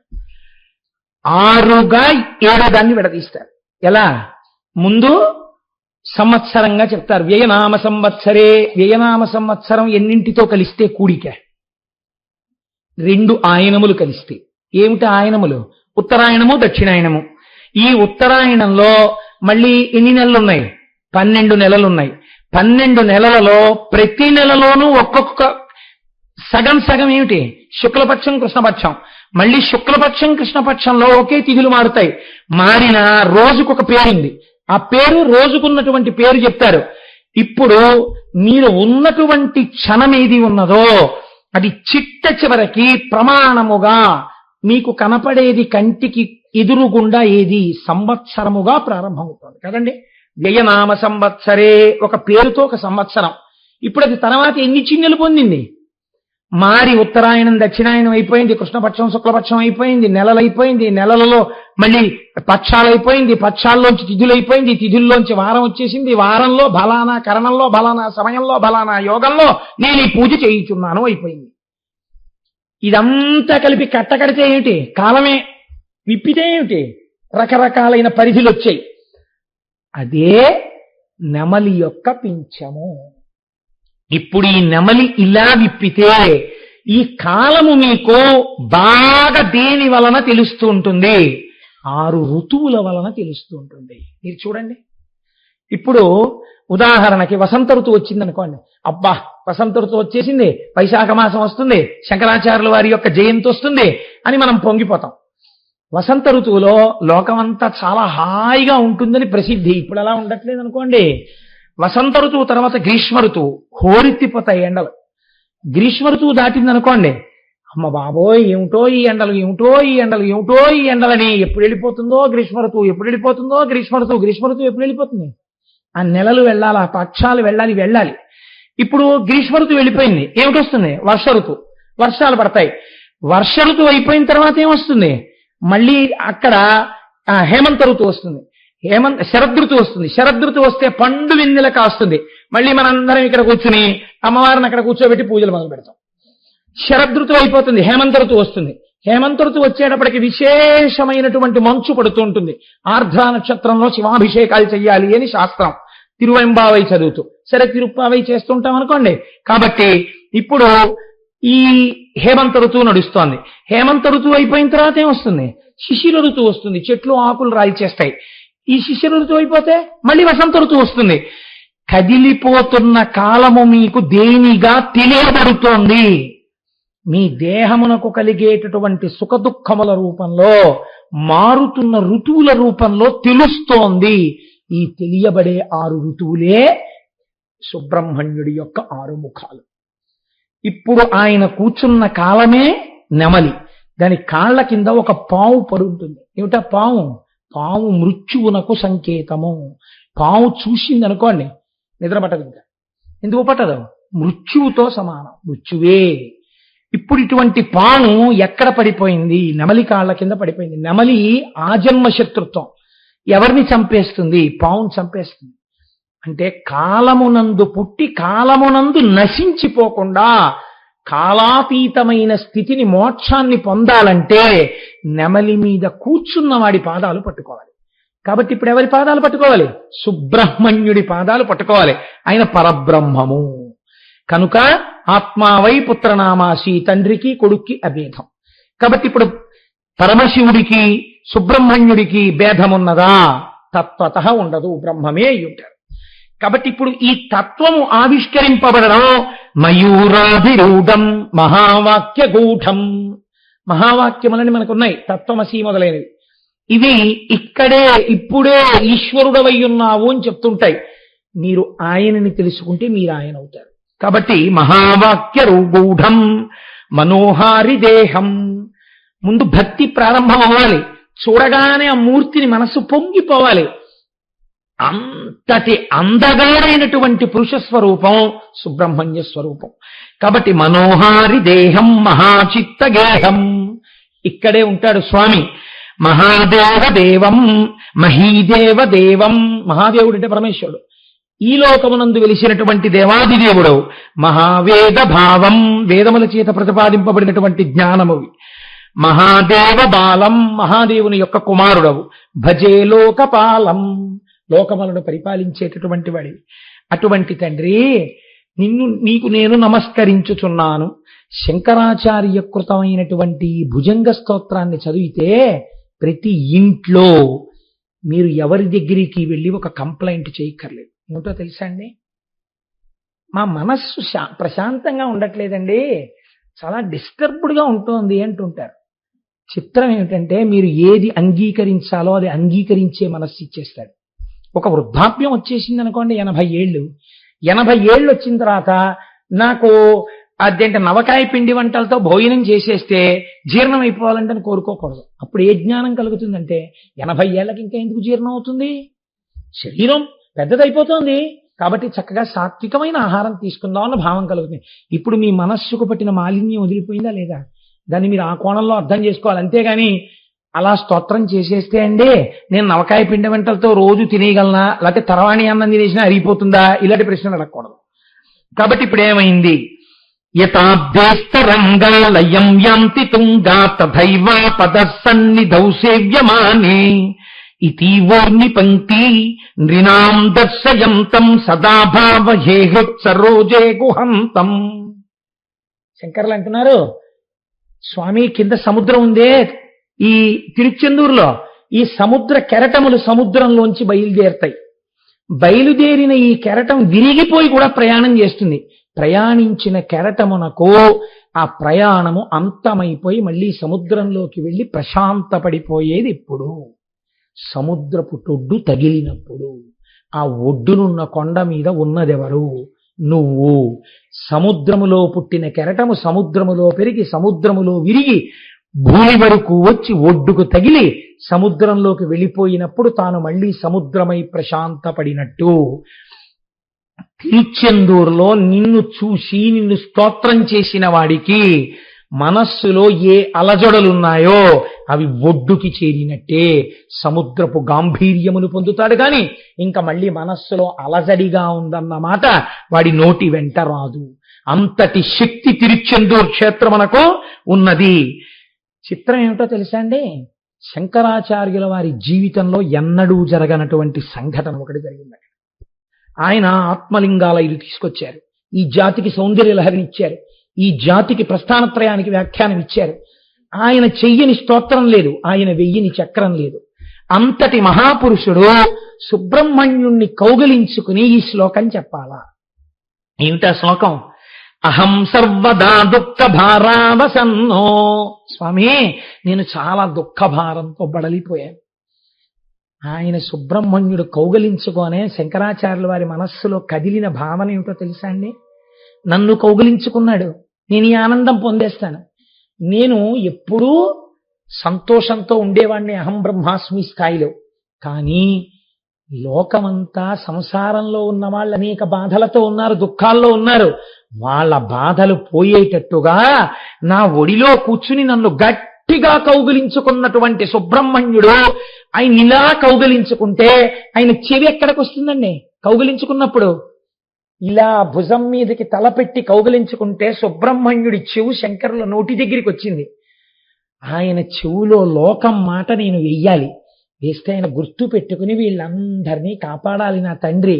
మనందరి తరపున శంకరులు చేశారు భుజంగం, మనం ఏమిచ్చి ఆయన రుణం తీర్చుకుంటాం? జగద్గురు శంకరులకి నమస్కరించని బ్రతుకొక బ్రతుకండి. వైశాఖ శుక్ల పంచమి నాడు శంకరాచార్య స్వామి దర్శనం చెయ్యని జన్మాది. మన అదృష్టం కాకినాడలో మనకు అంత గొప్ప దేవాలయం వచ్చింది, మహానుభావుడు సత్యనారాయణ రెడ్డి గారు కట్టించారు. కనుక శంకరులు అంటున్నారు, అహం సర్వదా దుఃఖ భారావసన్నో భవాం దీన బంధుస్పధన్యం నయాచే భవద్భక్తిరోధం సదా క్లుప్త బాధం మమాధిం ధృతం నాశయో మాసు తత్వం. ఓ ఉమాసుతుడా, ఓ సుబ్రహ్మణ్యుడా, ఇన్ని దుఃఖాల్లో ఉన్నానో తెలుసా? ఈ దుఃఖాలు లోపల ఉండడం వల్ల నేను నీ వంక చూడలేకపోతున్నాను, నిన్ను స్తోత్రం చెయ్యలేకపోతున్నాను. ఈశ్వర, నా దుఃఖములను పరిమార్చి నేను సంతోషంగా ఉండేటట్టు చెయ్యి. అందుకే జన్మాంతరములుగా ఎక్కడైనా దోషం జరిగితే ఎన్ని మహాపాపాలు కట్టి కుడిపి ఏడిపిస్తాయో శంకరాచార్యులు వారు లిస్టు చెప్పారు. అపస్మార కుష్టాక్షయార్ష ప్రమేహ జ్వరాన్మోద గుల్మాది రోగా మహాంత్వా పిశాచాశ్చ సర్వే భవత్పాత్ర భౌతిం విలోక్య క్షణాతారకారే ద్రవంతి. స్వామి, నాకు ముందు నా వంశంలో పుట్టిన వాళ్ళు ఎవరు దోషభూయిష్టమైన నడుబడి ఉన్నారో నాకు తెలియదు. దానివల్ల అపస్మార మూర్ఛ వ్యాధి వస్తోంది, కుష్టు వ్యాధి వస్తోంది, క్షయ ఊపిరితిత్తులకి క్షయ వ్యాధి వస్తోంది, మేహ అపారమైనటువంటి మేహం లోపల పుడుతోంది, జ్వరాన్ అస్తమానం జ్వరమే, అస్తమానం ఏదో తలపోటు, అస్తమానం బాధ, అస్తమానం నింపుకుంటూ ఉండడం శరీరం, ఉన్మాద పిచ్చెక్కుతూ ఉండడం, గుల్మాది భంగధర వ్యాధి వంటి వ్యాధులు వచ్చి శరీరం యొక్క అధోభాగం నుంచి నెత్తురు వరదలుగా కారిపోతూ ఉండడం, రోగా మహాంత. ఇలాంటి రోగాలన్నీ ఎందుకు వస్తున్నాయి? ఎందుకు ఇచ్చావు ఈశ్వరా మాకు? ఎవరో చేసిన పాపం ఆ వంశాన్నంతటిని కట్టి కుడిపుతోంది. ఆయన చెవులో చెప్పుకుంటున్నారు మనందరి తరపున, నీవనుగ్రహించి నా చేత పలికిస్తున్న భుజంగంలో నిన్ను నమ్మి చెప్తున్నాను, ఇది ఎవరు చదువుతారో వాళ్ళకి అవన్నీ లేకుండా తీసే ఆ బాధలని. ఆ వంశంలో ఎక్కడో ముందు జరిగిన పాపాలు దగ్ధం చేసేయి, ఇంకా వంశం బాధపడకుండా చేసేయి, ఇది నాకు నువ్వు ఇవ్వవలసిన వరం అని భుజంగంలో అడిగారు శంకరాచార్యుల వారు. అందుకే మనకి రోగం ఉంది, ఔషధం ఉంది. ఇవాళ మన దరిద్రం ఏమిటంటే ఔషధాన్ని సేవించడం మనం మానేసి రోగం తగ్గమంటే ఎందుకు తగ్గుతుంది? శంకర భగవత్పాదులు మందులన్నీ ఇచ్చినటువంటి గొప్ప ఫిజీషియన్. మనకి ఇవాళ ఆ ఔషధాలు మనం సేవించట్లేదు. సుబ్రహ్మణ్య భుజంగ స్తోత్రం చదువుకుంటే వంశాలు ఎందుకు నిలబడవండి? సుబ్రహ్మణ్య భుజంగ స్తోత్రం చదువుకుంటే ఎందుకు మనకు అంతంత బాధలు వస్తాయి? ఏదో పెద్ద రోగం రావలసింది, చిన్న రోగంతో ఈశ్వరుడు తీసేస్తాడు. ప్రతిరోజు సుబ్రహ్మణ్య భుజంగం ఇంట్లో చదివి తీరాలి యజమాని అన్నవాడు. కాబట్టి ఇటువంటి రోగాలన్నింటినీ తీసేయి తండ్రి. నమక్కేసి నేశక్త ఏ చాపి తుభ్యం నమచ్చాగ తుభ్యం నమక్కుక్కుటాయ నమస్సింధవే సింధు దేశాయ తుభ్యం పునఃస్కందమూర్తే నమస్తే నమోస్తు. నిజంగా అసలు ఆ భుజంగా ఉంటుందండి. నాకు ఈ భయంతోటే నేను తీసుకురాలేదండి. అది నిజంగా ఆయన ఎక్కడి వరకు అడిగారో తెలుసా అండి? భుజంగంలో నా మరణకాలమునందు యమదూతలు వచ్చి నా ప్రాణములను పట్టుతున్నప్పుడు నేను బెంగ పెట్టుకోవలసిన అవసరము లేకుండా 6 ముఖములతో నవ్వుతూ కనపడి నన్ను నువ్వు తీసుకెళ్ళాలి. వాళ్ళు కనపడకూడదు, నువ్వున్నావు నీ చెవిలో, లోకం తరపున చెప్తున్నాను. ఇది ఎవరు చదివితే వాళ్ళందరినీ నేను అలా అనుగ్రహిస్తానన్నాడు స్వామి. కాబట్టి శంకరాచార్యుల వారు మనం మర్చిపోతామేమో అని తాను చేసిన స్తోత్రానికి తాను ఫలశ్రుతి చెప్పారు. భుజంగాఖ్య వృత్తేన క్లుప్తం స్తవం యత్పటేద్భక్తి యుక్తో గుహం సంప్రణామ్య సుపుత్రాన్ కలత్రాన్ ధనం దీర్ఘమాయు లభే స్కంద సాయుజ్యమంతే నరస్సహ. ఎవరు నమ్మి శంకరాచార్యకృతమైనటువంటి ఈ సుబ్రహ్మణ్య భుజంగాన్ని ప్రతిరోజు ఇంటిలో యజమాని కాని యజమానురాలు కాని సుబ్రహ్మణ్యుణ్ణి కాని ఒక పావుని కాని ఆయన రూపంలో వెలిసినటువంటి క్షేత్రాలున్నాయి. పావంటే ఫోటోలు తీసి పట్టమని కాదు, మళ్ళీ అదొక దోషమై కూర్చుంటుంది. ఒక మల్లవర క్షేత్రంలో వెలిసినటువంటి ఫోటో ఉంది. అటువంటి ఫోటోని పూజామందిరంలో పెట్టి పూజించి అతి క్లుప్తముగా చెప్పబడినటువంటి ఈ భుజంగ స్తోత్రాన్ని ఎవరు రోజు ఒక్కసారి చెప్తున్నారో, భక్తితో చెప్తున్నారో, నమ్మి చెప్తున్నారో, లోకం కోసం కౌగిలించుకున్న సుబ్రహ్మణ్యుడికి శంకరులు మన తరపున చెప్పుకున్నారని నమ్మి చెప్పుకుంటున్నారో అటువంటి వారికి సుపుత్రాన్, వారి వంశం ఆగదు, మంచి కొడుకు పుడతాడు. కలత్రాన్, మంచి భార్య వస్తుంది. ధనం కలుగుతుంది. దీర్ఘమాయు, దీర్ఘమైన ఆయుర్దాయం ఉంటుంది. లభే స్కంద సాయుధ్యమంతేన రస్సహ. అంత్యమునందు శరీరం అన్నది ఎప్పుడో ఒకప్పుడు పడిపోవాలి కాబట్టి దీర్ఘాయుర్దాయము తరువాత ఈ శరీరము పడిపోతుండగా ఈశ్వరుడైనటువంటి ఆ స్కందునిలో మనం కలిసిపోయేటటువంటి అదృష్టము కలుగుతుంది. కాబట్టి ఈ సుబ్రహ్మణ్య భుజంగాన్ని చేసుకోండి అని ఆ తిరుచెందూరు క్షేత్రంలోనే లోపల దర్శనం చేసి సుబ్రహ్మణ్య తత్వమంతా చెప్పి సుబ్రహ్మణ్య భుజంగాన్ని శంకరాచార్యుల వారు మనకి ఇచ్చారు. మీకు నేను ఆశ్చర్యకరమైన సందర్భం చెప్తాను, మీరు నమ్మి నా యందు వినండి. సుబ్రహ్మణ్య భుజంగ స్తోత్రంలో ఒక శ్లోకం ఉంది. అందుకే నేను చెప్పాను తిరుచెందూరులో విభూత్యాభిషేకం ఎక్కువగా చేస్తారు అని. ఇప్పుడు రేపటి రోజున మనం కూడా విభూత్యాభిషేకం చేస్తాం. ఎందుకో తెలుసా అండి? సుబ్రహ్మణ్యేశ్వర స్వామి వారికి అభిషేకము చేయబడిన లేదా సుబ్రహ్మణ్య క్షేత్రమునందు ప్రసాదముగా ఇయ్యబడిన విభూతిని ఇంట తెచ్చి ఒక ఆకులో మీరు ఏ మూల పెట్టినా సరే ఆ ఇంటికి కాంపౌండ్ వాళ్ళు ఎంత దూరం వరకు ఉందో అంతవరకు భూత ప్రేతములు ఇలా చూడ్డానికి భయపడి వెళ్ళిపోతాయి. అంత శక్తివంతం. సుబ్రహ్మణ్య భుజంగంలో శంకరాచార్యులు వారు చెప్పారు, పిల్లలకి అనారోగ్యం వస్తే రక్ష సుబ్రహ్మణ్యుడి యొక్క విభూతి ఇంట్లో ఉంటే కాస్త రోజు పిల్లలకి చక్కగా 3 గీతలు పోనీ అలా పెట్టుకోవడానికి మాకు మొహమాటం అండి. అంటే కనపడకుండా పోనీ 3 విభూతి రేఖలు పెట్టడం అలవాటు చేసినా చక్కగా పిల్లలకి మంచి ఆలోచనలు వచ్చి సుబ్రహ్మణ్య భక్తులై వాళ్ళు వంశానికి కీర్తి తీసుకొస్తారు. ఆ విభూతి అంత గొప్పది. కాబట్టి అటువంటి సుబ్రహ్మణ్య స్తోత్రాన్ని మనకి మహానుభావుడు శంకర భగవత్పాదాచార్య స్వామి వారు తిరుచెందూరు క్షేత్రంలోనే ఇచ్చారు. అలాగే పళని అని ఒక క్షేత్రం, ఈ పళని అన్న క్షేత్రంలోనే ఈ కావడి ఉత్సవం ప్రారంభమైందండి లోకంలో. అప్పటి వరకు ఈ కావడి ఉత్సవం లేదు. ఈ కావడి ఉత్సవం దేని వల్ల వచ్చింది అంటే ఒక ఆశ్చర్యకరమైనటువంటి సంఘటన ఒకటి జరిగింది. పూర్వకాలంలో దేవదానవ యుద్ధం జరిగినప్పుడు రాక్షసులు చాలా మంది నిహతులైపోయారు. అందులో ఇడుంబుడు అనబడేటటువంటి ఒక రాక్షసుడు మాత్రం అగస్త్య మహర్షి యొక్క పాదాలు పట్టుకున్నాడు. అగస్త్య మహర్షికి ద్రవిడ వ్యాకరణం సుబ్రహ్మణ్యేశ్వర స్వామి వారే నేర్పారు. కాబట్టి సుబ్రహ్మణ్యుడు గురువు అగస్త్యుడికి. కాబట్టి ఈ ఇడుంబుడు అగస్త్యుడి కాళ్ళు పట్టుకుంటే అగస్త్య మహర్షి సంతోషించారు. వీడిలో ఉండిపోయిన కొద్ది రాక్షస భావాల్ని తీసేయాలి అనుకున్నారు.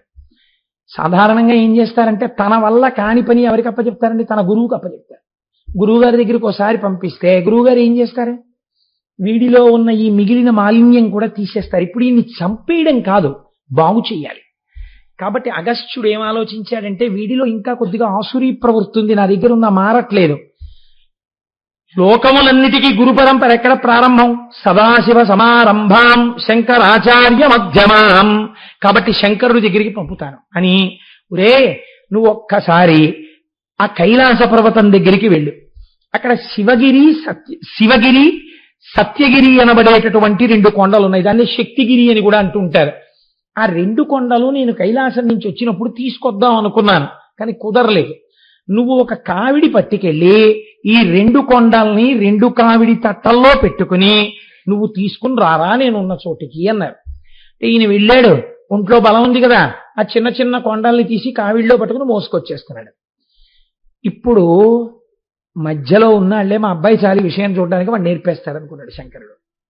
ఇప్పుడు ఈయన మధ్యలో ఉన్నారు. ఎవరున్నారు? సుబ్రహ్మణ్యుడు ఉన్నాడు పళని క్షేత్రంలో. చిన్న పిల్లవాడి రూపంలో కొండ మీద నించున్నాడు ఆయన. ఈ ఇడుంబుడు ఖచ్చితంగా అక్కడ దాకా రాగానే ఆయాసం వచ్చింది. ఆయన ఉట్టెక్కడ కిందకి దింపి, ఆ కావిడెక్కడ దింపి కాసేపు సేద తీరాడు. సేద తీరిన తర్వాత కావిడి ఎత్తుకునేటప్పుడు గమ్మత్తు ఉంటుంది. అంటే సుబ్రహ్మణ్య కావిడి గమ్మత్తుగా ఉంటుంది అనుకోండి. ఆ కావిడి ఎత్తుకుని భుజం మీద పెట్టుకోరు, వంగి భుజం కింద కావిడి బద్ద పెట్టుకుంటారు, పెట్టుకుని పైకెత్తుతారు కదండి. మీరు ఎప్పుడైనా గమనించండి కావిడి ఎత్తే వాళ్ళని. అంతేగాని ఇలా ఎత్తేసి ఏదో ఇలా పెట్టుకోరు దాన్ని. కానీ వంగుతాడు, వంగి భుజాన్ని కావిడి బద్ద కింద పెట్టి అలా ఎత్తేస్తాడు. ఎత్తిన తర్వాత నడవడం ఏం చేస్తాడంటే, చెయ్యి తీసేసిన సమానంగా బరువు అటు ఇటు సరిపోవడానికి ఇలా ఒకసారి భుజానికి సర్దుతాడు. ఆ బరువు సరిపోయింది అన్న తర్వాత ఇంకా నడిచేస్తాడు. ఆ ఊగుతూ తట్టలు వెళ్ళిపోతాయి. ఆయన కూడా అలాగే వంగి, ఇవన్నీ చూస్తుంటారేంటండి మీరు అనుకోకండి. కాబట్టి ఆ కావిడి భుజం కింద పెట్టుకుని ఆయన ఎత్తబోయాడు. ఒకవైపు లేస్తోంది, ఒకవైపు లేవట్లేదు. ఎలా? ఇటు లేస్తే అటు లేవదు, అటు లేస్తే ఇటు లేవదు. ఈ కావిడి సర్దుకోవట్లేదు భుజం మీదకి. ఇలా వంగున కావిడి సర్దుతుంటే ఇంకా గోడని పెడుతుంది. కాసేపటికి విసుక్కుని, ఏమిట్రా ఈ కావిడి ఇంతసేపు తెచ్చాను ఇక్కడ లేవట్లేదు ఏమిటిది, ఇలా పట్టుకుంటోంది ఏమిటి అనుకుని ఆ కావిడి బద్ద వదిలేసి భుజం మీద తువ్వాలు తీసి దులిపి ఆలోచిస్తూ ఇలా చూశాడు. ఎదురుగుండా కొండ మీద ఈ పిల్లాడు పక పక పక పక నవ్వుతున్నాడు. ఈయనకి ఎక్కడ లేని కోపం వచ్చింది. ఇదే రాక్షస ప్రవృత్తి అంటే. పిల్లాడేదో నవ్వుకుంటున్నాడంటే అయిపోయింది కదండి. ఎరా నన్ను చూసి నవ్వుతున్నావా, ఏం పిచ్చి పిచ్చి వేషాలు వేస్తున్నావా, అని నీ కావిడ ఎత్తలేని అనుకుంటున్నావా, కైలాసం నుంచి పట్టుకొచ్చాను, ఏమిటా వెర్రి నవ్వు అన్నాడు. ఆయన ఇంకా నవ్వాడు. నీ సంగతి చెప్తానుండే, నా తువ్వాలు తీసి నడువుకి కట్టుకుని నిన్ను చంపేస్తాను ఇవ్వాలన్నా కొండ మీదకి పరిగెత్తాడు. పరిగెత్తి తెలిసి పరిగెత్తాడో తెలియక పరిగెత్తాడో పాదచారి అయి పరిగెత్తాడు. పళని కొండ మీదకి వెళ్ళాడు. సుబ్రహ్మణ్యేశ్వర స్వామి వారితో యుద్ధం చేశాడు. యుద్ధం చేసిన తర్వాత 4 గుద్దులు గుద్దేటప్పటికి పడిపోయి ప్రాణం వదిలేస్తున్నాడు. అప్పుడు తెలిసింది, వీడు పిల్లవాడు కాడురా, వీడు పరబ్రహ్మం, మా గురువుకి గురువు, సామాన్యుడు కాదు, ఈశ్వరపుత్రుడు, సాక్షాత్ ఈశ్వరుడు. ఇప్పుడు ప్రార్థన చేశాడు, ఈశ్వరా తెలుసుకోలేకపోయాను, కానీ మీ చేతి గుద్దులు తిన్నాను, నాకొక్క వరం ఇవ్వండి అన్నాడు. ఏం కావాలి అడిగన్నారు ఆయన. అంటే ఆయన అన్నారు, నేను ఈ క్షేత్రంలో మొదటి దర్శనం నాకు మీరు కటాక్షించాలి, నన్ను దర్శించి మిమ్మల్ని దర్శిస్తూ ఉంటారు. 2 ఇంకొక వరం మీరు ఇవ్వాలన్నాడు. ఏమిటన్నారు? ఈ పళని కొండ కిందే కదా నేను కావిడి ఎత్తలేకపోయాను, ఆ కావిడే కదా మిమ్మల్ని చేరడానికి నాకు మార్గమైంది.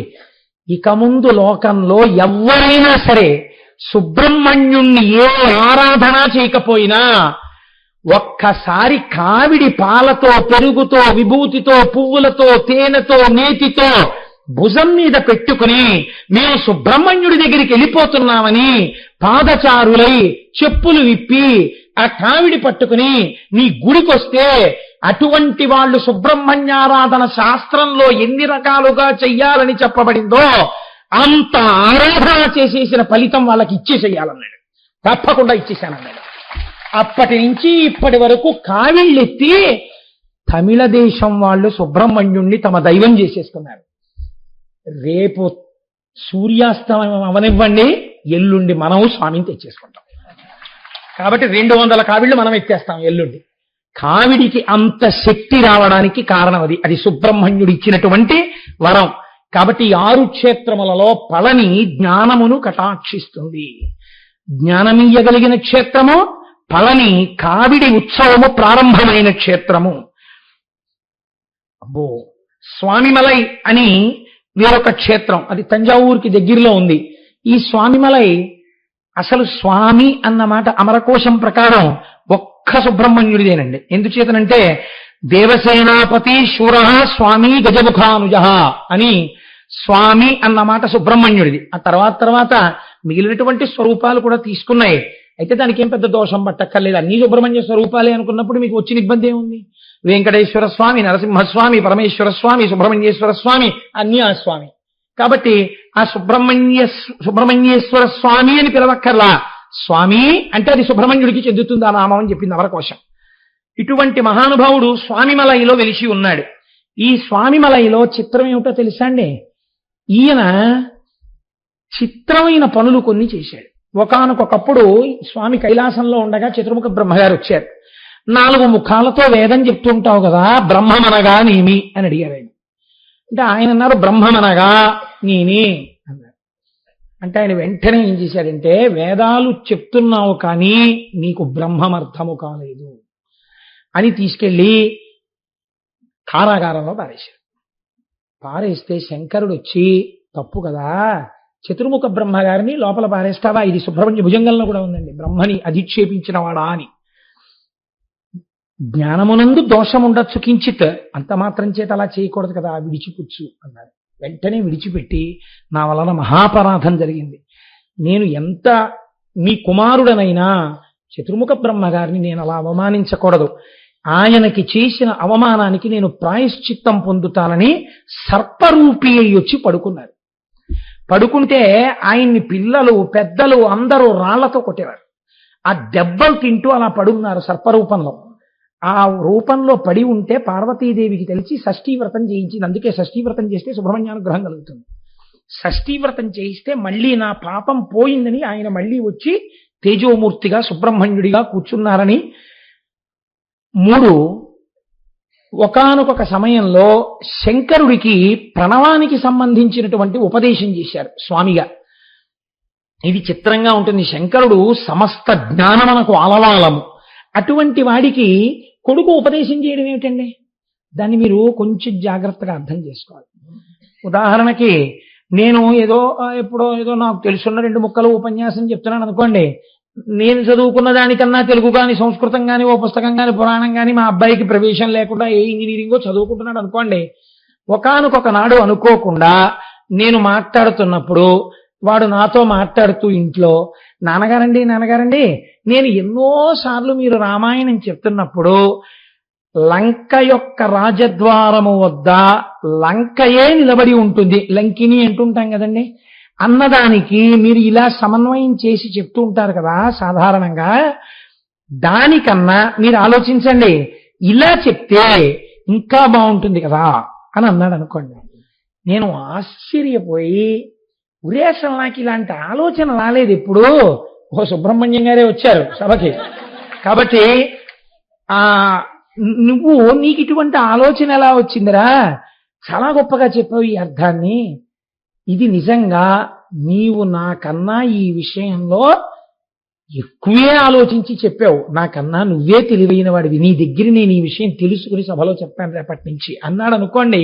ఇప్పుడు సన్మానం ఎవరికి జరిగినట్టో తెలుసా అండి? కొడుక్కి కాదు, తండ్రికి. ఎందుకో తెలుసా?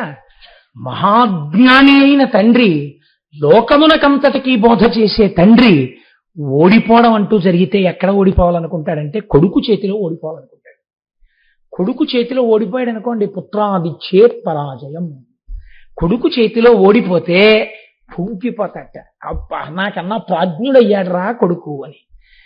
సుబ్రహ్మణ్యుడు ప్రాజ్ఞుడై తండ్రిని సంతోషపెట్టాడు, అంతేకాని తండ్రికి తెలియనివన్నీ శివుడికి చెప్పాడు, శివుడికి తెలియదు, కింద కూర్చున్నాడు, ఆయన పైన కూర్చున్నాడు, నేను చెప్తాను కింద కూర్చో అన్నాడు. ఇలాంటి మాటలు చెప్పకూడదు. అసలు శాస్త్రమునందున్నటువంటి భావన అది. కాబట్టి పుత్రాదిచ్చేత్ పరాజయం, ఈశ్వరుడు సుబ్రహ్మణ్యుడి దగ్గర ప్రణవము యొక్క అర్థాన్ని అంత గొప్పగా చెప్పావురా అని విని సంతోషించి, ఈ భావన నాకు కలగలేదు కనుక నీ వలన ఇవ్వాల నేను కొత్త సత్కారమును పొందినానని సంతోషించినాడు. కాబట్టి అది స్వామిమలై క్షేత్రము. తిరుత్తణి, ఇది తిరుపతికి చాలా దగ్గరలో ఉన్నటువంటి క్షేత్రం. ఈ తిరుత్తణి క్షేత్రం అబౌట్ 60 కిలోమీటర్స్ ఉంటుందేమో అక్కడికి. ఈ తిరుత్తణి చాలా గొప్ప క్షేత్రాలలో ఒకటి. ఇక్కడ తారకాసుర సంహారం చేసేసిన తరువాత స్వామి కూర్చుని కొంతసేపు విశ్రాంతి తీసుకున్నారు. ఆయన చాలా విశ్రాంతిగా కూర్చున్న క్షేత్రము. నిన్నటి రోజున మీకు నేను విజ్ఞాపన చేశాను, మహానుభావుడైనటువంటి ముత్తుస్వామి దీక్షితరికి అక్కడ కూర్చుని చేస్తున్నప్పుడే కీర్తన ఆయన వచ్చి నోట్లో పటిక పంచదార వేశారు. కాబట్టి అనేక విధాలుగా సుబ్రహ్మణ్యానుగ్రహము ప్రసరించేటటువంటి క్షేత్రము తిరుత్తణి. కాబట్టి తిరుత్తణి ఒకటి. ఆయన విశ్రాంతి ఆయన రాక్షసులందరూ అక్కడికి చేరిపోయారని చూడండి. కర్రంతా పుచ్చిపోయింది అనుకోండి, ఇంకా దులపడం అవసరం అనుకుంటే ఏం చేస్తాం? అగ్నిహోత్రంలో బారేస్తాం. ఒకానొకప్పుడు క్రౌంచ పర్వతాన్ని అంతటిని రాక్షసులు పట్టేశారు. ఏం చెయ్యాలనుకున్నారు? క్రౌంచ పర్వతాన్ని భేదించేశారు ఆయన. క్రౌంచ సురేంద్ర పరిఖండన శక్తి శూల పాశాది శస్త్ర పరిమండిత దివ్యపాణి అంటాం. ఆయన చేతిలో అమ్మవారు శక్తి రూపంగా ఉంటుంది. రాక్షస సంహారం నుంచి ఇక్కడ మంచి గుణాల వరకు, మీరు తిన్నది జీర్ణమవడం దగ్గర నుంచి మీరు చేసే పనులకు కావలసిన శక్తి వరకు సుబ్రహ్మణ్యుడి చేతిలో శూలము ద్వారా మీకు అనుగ్రహింపబడుతుంది. కాబట్టి ఆ చేతిలో ఉన్న శూలం అంత గొప్పది. సుబ్రహ్మణ్య భుజంగంలో శంకరాచార్యుల వారు ప్రత్యేకంగా శూలం మీద కొన్ని పాదాలు రచించారు. కనుక ఆ తిరుత్తని అంత గొప్ప క్షేత్రం. అళగర్కోయల్ అది ఒక క్షేత్రం. అది అక్కడ క్రీడాస్థలము. సాక్షాత్తుగా స్వామి చిన్నతనంలో అంటే మీరు ఒకటి అనుకోండి, సుబ్రహ్మణ్యుడి చిన్నతనంలో అలా పిల్లలతో ఆడుకుని ఉంటే ఆయనకి జ్ఞాని కాడా అండి అప్పుడు? తర్వాత ఎప్పుడైనా జ్ఞానం వచ్చిందా అని ఒక అనుమానం వస్తుంది. మీరు ఒక్కటి గుర్తుపెట్టుకోండి, రమణ మహర్షి దర్శనం కోసమని చాలా మంది పెద్దలు కలిసి వెళ్ళారు. ఒకసారి వెళ్ళి వాళ్ళందరూ ఏదో పళ్ళబొట్టలు అవి ఇవి స్వీట్లు అన్నీ పట్టుకుని రమణ మహర్షి దగ్గరికి ఎడుతుంటే చూశారు. కొండ ఎక్కుతున్నప్పుడు ఓహో వీళ్ళు మన దగ్గరికే వచ్చేస్తున్నారేమో అనుకున్నారు. వాళ్ళు వచ్చి ఆ రమణ మహర్షి కనపడితే ఇవన్నీ ఇచ్చేసి ఏముందండి ఇంకక్కడి నుంచి మొదలు పెడతారు. నేను బలానా అండి, బలానా వాళ్ళ అబ్బాయినండి, బలానా వాళ్ళ మనవండి, మాకు ఎంత ఉందండి, మాకు అంత ఉందండి, మీకు 1 కిలో స్వీట్లు ఎట్టుకొచ్చామండి, ఎవడు వింటాడు ఎల్లరంతా. కాబట్టి రమణ మహర్షి దగ్గరికి వచ్చి అడిగారు, అయ్యా ఇక్కడ రమణ మహర్షి అంటే ఎవరండి అని అడిగారు. ఏమో నాకు తెలియదు అలా పోతాడు. వాళ్ళు చాలాసేపు చూశారు. ఈయన ఏం చేస్తున్నారు అనుకున్నారు మీరు? పిల్లలతో గోళికాయలు ఆడుకుంటున్నారు కొండ మీద. ఆడుకుంటుంటే పాపం కూరలవ్వ అనుకుంటాను, నాకు గుర్తున్నంత వరకు ఆవిడ ఆకుకూరలు తెచ్చేది. ఆవిడ పైకి వచ్చి ఇక్కడ ఎవరి కోసం కూర్చున్నారయ్యా అని అడిగింది. ఆవిడ అడిగితే రమణ మహర్షి కోసం కూర్చున్నాం అన్నారు. ఆయనేగా గోచి పెట్టుకున్న ఆయన అంది ఆవిడ. మరి అదేంటి ఆయన అడిగితే అలా పోయాడు అన్నారు అని. ఆయన అలాగే చెప్తారు, మాట్లాడండి. అప్పుడు వెళ్ళి అదేమిటండి భగవంతుని అలా అన్నారు, మీ దర్శనానికి వచ్చాం, ఇదిగోనండి ఇవన్నీ తెచ్చాం, ఈ లడ్లు తెచ్చాం, ఈ స్వీట్లు తెచ్చాం, ఈ పళ్ళు తెచ్చాం, మీకు డబ్బు తెచ్చాం, మళ్ళీ మొదలు నాకెందుకయా ఇవన్నీ అని. కాబట్టి బ్రహ్మజ్ఞాని అయినటువంటి వాడి యొక్క స్థితి ఎలా ఉంటుందంటే, ఒక బాలుడు ఎలా ప్రవర్తిస్తాడో అలా ప్రవర్తిస్తాడు. గోళికాయలు ఆడుకుంటూ లేకపోతే కోతులతో సరదాగా గడుపుతూ ఆయన అలా ఉండేవారు. కాబట్టి పుట్టుకతో బ్రహ్మజ్ఞాని అయిన సుబ్రహ్మణ్యుడు ఒకరికి ఆయన చేష్టితములకు అందకుండా ఆడుకున్న కొండ అళగర్కోయల్. అంటే ఇప్పుడు ఏమైంది? ఆ కొండ ప్రతి చోటు స్వామి పాద స్పర్శ చేత పునీతమైపోయింది. అటువంటి అళగర్కోయల్ అనబడేటటువంటి క్రీడాస్థలం మనకి ప్రత్యేకించి ఆంధ్రదేశంలో ఒకటి విజయవాడలో ఇంద్రకీలాద్రి మీద సుబ్రహ్మణ్యేశ్వరుడు ఉన్నాడు. మనకి వచ్చిన ప్రారంభం ఏమిటంటే, మనం ఎక్కడికి వెడితే అక్కడ ప్రధానమూర్తి ఎవరో ఆయన్ని చూసి వెళ్ళిపోతుంటాం. అసలు ఫలితమే తగ్గిపోతుంది. విజయవాడ వెళ్ళారనుకోండి, కనకదుర్గమ్మ గుళ్ళోకి వెళ్ళడం అంతే, బయటకు వచ్చేయడం. అసలు అలా వెళ్ళకూడదు, అన్నీ చూసి రావాలి. ప్రధానంగా చూడవలసిన దానిలో సుబ్రహ్మణ్యేశ్వరుని యొక్క గుడి ఒకటి చూడాలి. మీకు నేను ఒక శరన్నవరాత్రుల్లో కూడా చెప్పాను, గత సంవత్సరం కాక ఆ క్రిందటి సంవత్సరం ఆ సుబ్రహ్మణ్యుడి గుడిలో ఏం జరిగిందో తెలుసా అండి? శరన్నవరాత్రులు జరుగుతుండగా అందరూ కూర్చుని ఉండగా పైకి కొండ శిఖరం ఉంటుంది, ఆ పక్కన కొండ శిఖరం నుంచి ఇంతలా పాము ఒకటి చుట్టుకుని కింద పడింది భక్తుల మధ్యలో. అది కదలకుండా లోపల గుడిలో సుబ్రహ్మణ్యుడు ఉన్నాడు, ఎదురుగుండా పడింది జనం మధ్యలో. అందరూ కాకావికలై లేచిపోయారు. అది ఏమీ అనకుండా పడగెత్తి అలా సుబ్రహ్మణ్యుడి వంక చూసి ఒక్కసారి చుట్టూ చూసి ఈలోగా మన వాళ్ళకి అలవాటు కదా, పాము వచ్చిందని కర్రలు బడితలు పట్టుకుని వచ్చారు అంతే. అలా పాక్కుంటూ ఆ కొండ పాదం చెట్లల్లోకి వెళ్ళింది. ఎంత వెతికారో ఆ పాము ఇంకా కనపడలేదు. మళ్ళీ 2 ఏళ్ళయింది, ఇప్పటి వరకు రాలేదు.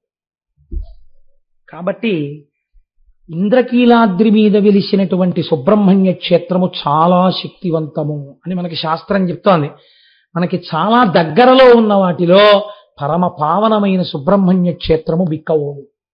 బిక్కవోలులో ఉన్న సుబ్రహ్మణ్యుడు కూడా పరమశక్తివంతుడు. నేను ఆ దేవాలయానికి వెళ్ళినప్పుడు నాకు అక్కడ ఉండేటటువంటి అర్చకులు చెప్పారు కూడా, అక్కడ ఆ క్షేత్రంలో ఉండే స్వామి యొక్క వైభవం గురించి. 3వది మల్లవరం.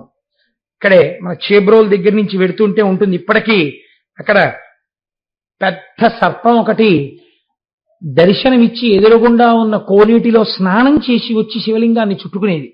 ఇప్పటికీ అలా చుట్టుకుని ఉన్నట్టుగానే అక్కడ శివలింగం ప్రతిష్ఠ జరిగి ఉంటుంది. ఆ క్షేత్రం ఒకటి చాలా మహాత్యము కలిగిన క్షేత్రం. నేను ఒక సంవత్సరం అక్కడ సుబ్రహ్మణ్య షష్ఠికి వెడితే పిల్లల్ని తీసుకొచ్చి తులాభారం వేస్తున్నారు.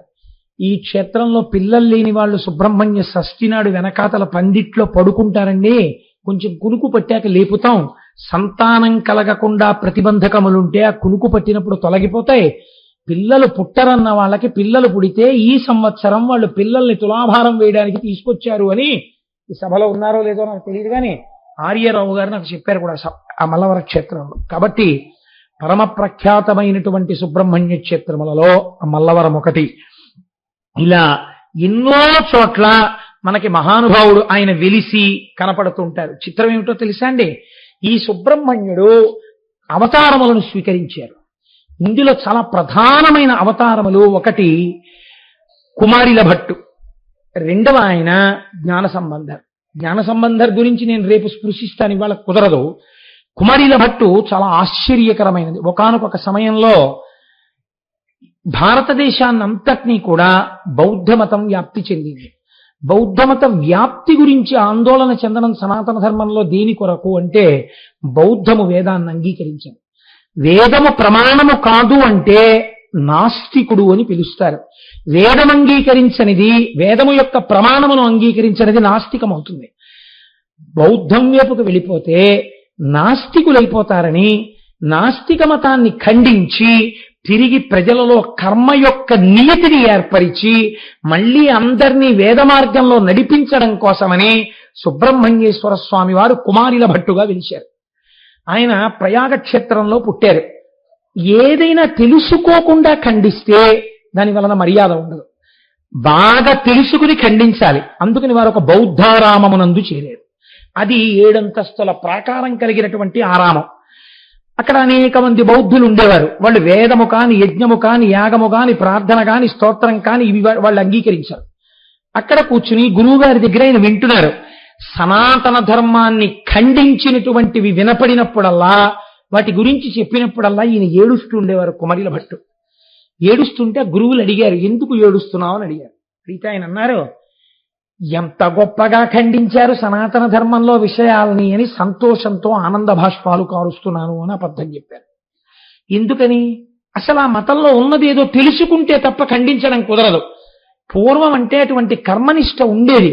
ఇప్పుడు 4 శ్లోకాలు 2 పద్యాలు చదవడం రాకపోయినా, అసలు అవతల మతంలో గొప్పతనం ఏముందో తెలియకపోయినా, అవతల మతానికి ఉన్న ప్రస్థానత్రయం అంటే ఏమిటో తెలియకపోయినా అవతల మతం మీద దుమ్మెత్తి పోసేయచ్చు.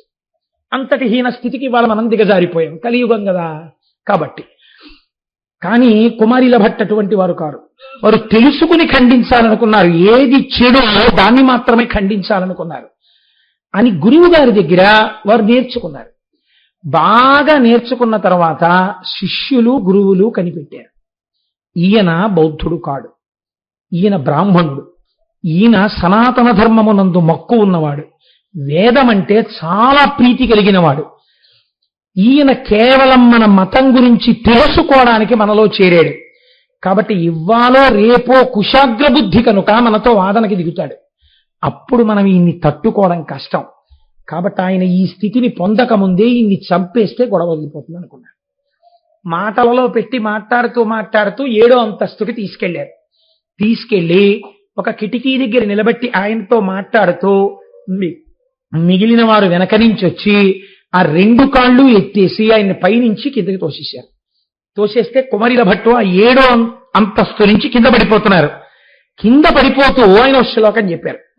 పతం పతం సౌధతలాన్యరోహం యది ప్రమాణం శ్రుతయో భవంతి జీవేయమస్మిన్ పతితో సమస్తలే మజ్జీవనే తచ్ఛృతి మాన్యతాగతి అన్నారు. వేదమే ప్రమాణమైతే, సనాతన ధర్మము సత్యమైతే, వేదములో చెప్పబడినవన్నీ సత్యములే అయితే, అది అనుష్ఠించవలసిన మతమైతే, నేను కింద పడినప్పుడు మరణించకుందునుగాక అంటూ పైనుంచి కింద పడిపోయారు. కింద పడిపోయారు కానీ 7 అంతస్తుల నుంచి ఆయనకి ఏమీ అవ్వలేదు. కానీ కంట్లో రాయి గుచ్చుకుని నెత్తురు వచ్చింది. ఆయన వెంటనే వేదమాతని ప్రార్థన చేసి అన్నారు, నువ్వు ప్రమాణమైతే నేను మరణించకూడదన్నాను. నేను మరణించలేదు, బతికాను. నువ్వు ప్రమాణమని నిరూపించావు, చాలా సంతోషం. కానీ ఈ రాయి నా కంట్లో ఎందుకు గుచ్చుకోవాలి అని అడిగారు. మనకి పురాణాల్లో అశరీరవాణి పలికింది, అశరీరవాణి పలికింది అంటారు. అశరీరవాణి అంటే వేదం. ఇప్పుడు వేదము అశరీరవాణి అయి పలికింది. ఎలా పలికింది? వేదము మనకి ప్రమాణం అండి. వేదం ఎలా పలుకుతోంది? వేదంలో ఉన్నాయన్నీ. ఈ వేదము మొట్టమొదట ఈశ్వరుడు చెప్పాడు. ఎవరికి చెప్పాడు? ఋషులకు చెప్పాడు. ఎలా చెప్పాడు? ఏ రూపము లేకుండా వారికి వినపడేటట్టుగా వారి చెవిలో చెప్పాడు. కాబట్టి అది అప్పటి నుంచి వినబడుతూ గురువు దగ్గర శిష్యుడు, గురువు దగ్గర శిష్యుడు, గురువు దగ్గర శిష్యుడు వింటూ వెళ్ళింది. కాబట్టి శృతి అని పేరు వచ్చింది. వింటూ స్వరం తెలుసుకుని పలికారు కనుక దానికి శృతి, శృతి ప్రమాణము. ఇటువంటి శృతి ప్రమాణమైతే చావకూడదంటే చావలేదు, కానీ నా కన్నెందుకు దెబ్బతింది అని అడిగారు ఆయన. అంటే అశరీరవాణి అయి వేదమంది, యదీతి సందేహ పద ప్రయోగాత్ వ్యాజేన శాస్త్రశ్రవణాచ్ఛహేతో మమోచ్ఛదేశాత్ పతతో వ్యనక్షీత్ తదేక చక్షుర్విధి కల్పనాసా. నువ్వు పైనుంచి కింద పడిపోయేటప్పుడు వేదమే ప్రమాణమైతే అంటూ పడ్డావు. వేదము ప్రమాణము కనుక నేను మరణించను అనలేదు. చిన్న అనుమానం పెట్టుకున్నావు, చిన్న అనుమానముతో పడ్డావు కనుక ఆ చిన్న అనుమానము నీ శ్లోకమునందు ఉండరాదు. యదీతి, యది అన్న మాట నీ శ్లోకంలో ఉంది, అందుకని బతికావు. కంట్లో రాయి గుచ్చుకుంది అంటే వేదం చదువుకున్నవాడు వేదమునందు అంత పూనికతో, అంత నమ్మకంతో ఉండాలి. ఇప్పుడు కుమారిల భట్టుకి కంటికి దెబ్బ తగిలింది, కానీ వేదము ప్రమాణమైంది. అప్పటి నుంచి అందరూ మళ్ళీ కర్మానుష్ఠానము, యజ్ఞము, యాగము, దానము ఇవన్నీ మొదలుపెట్టారు.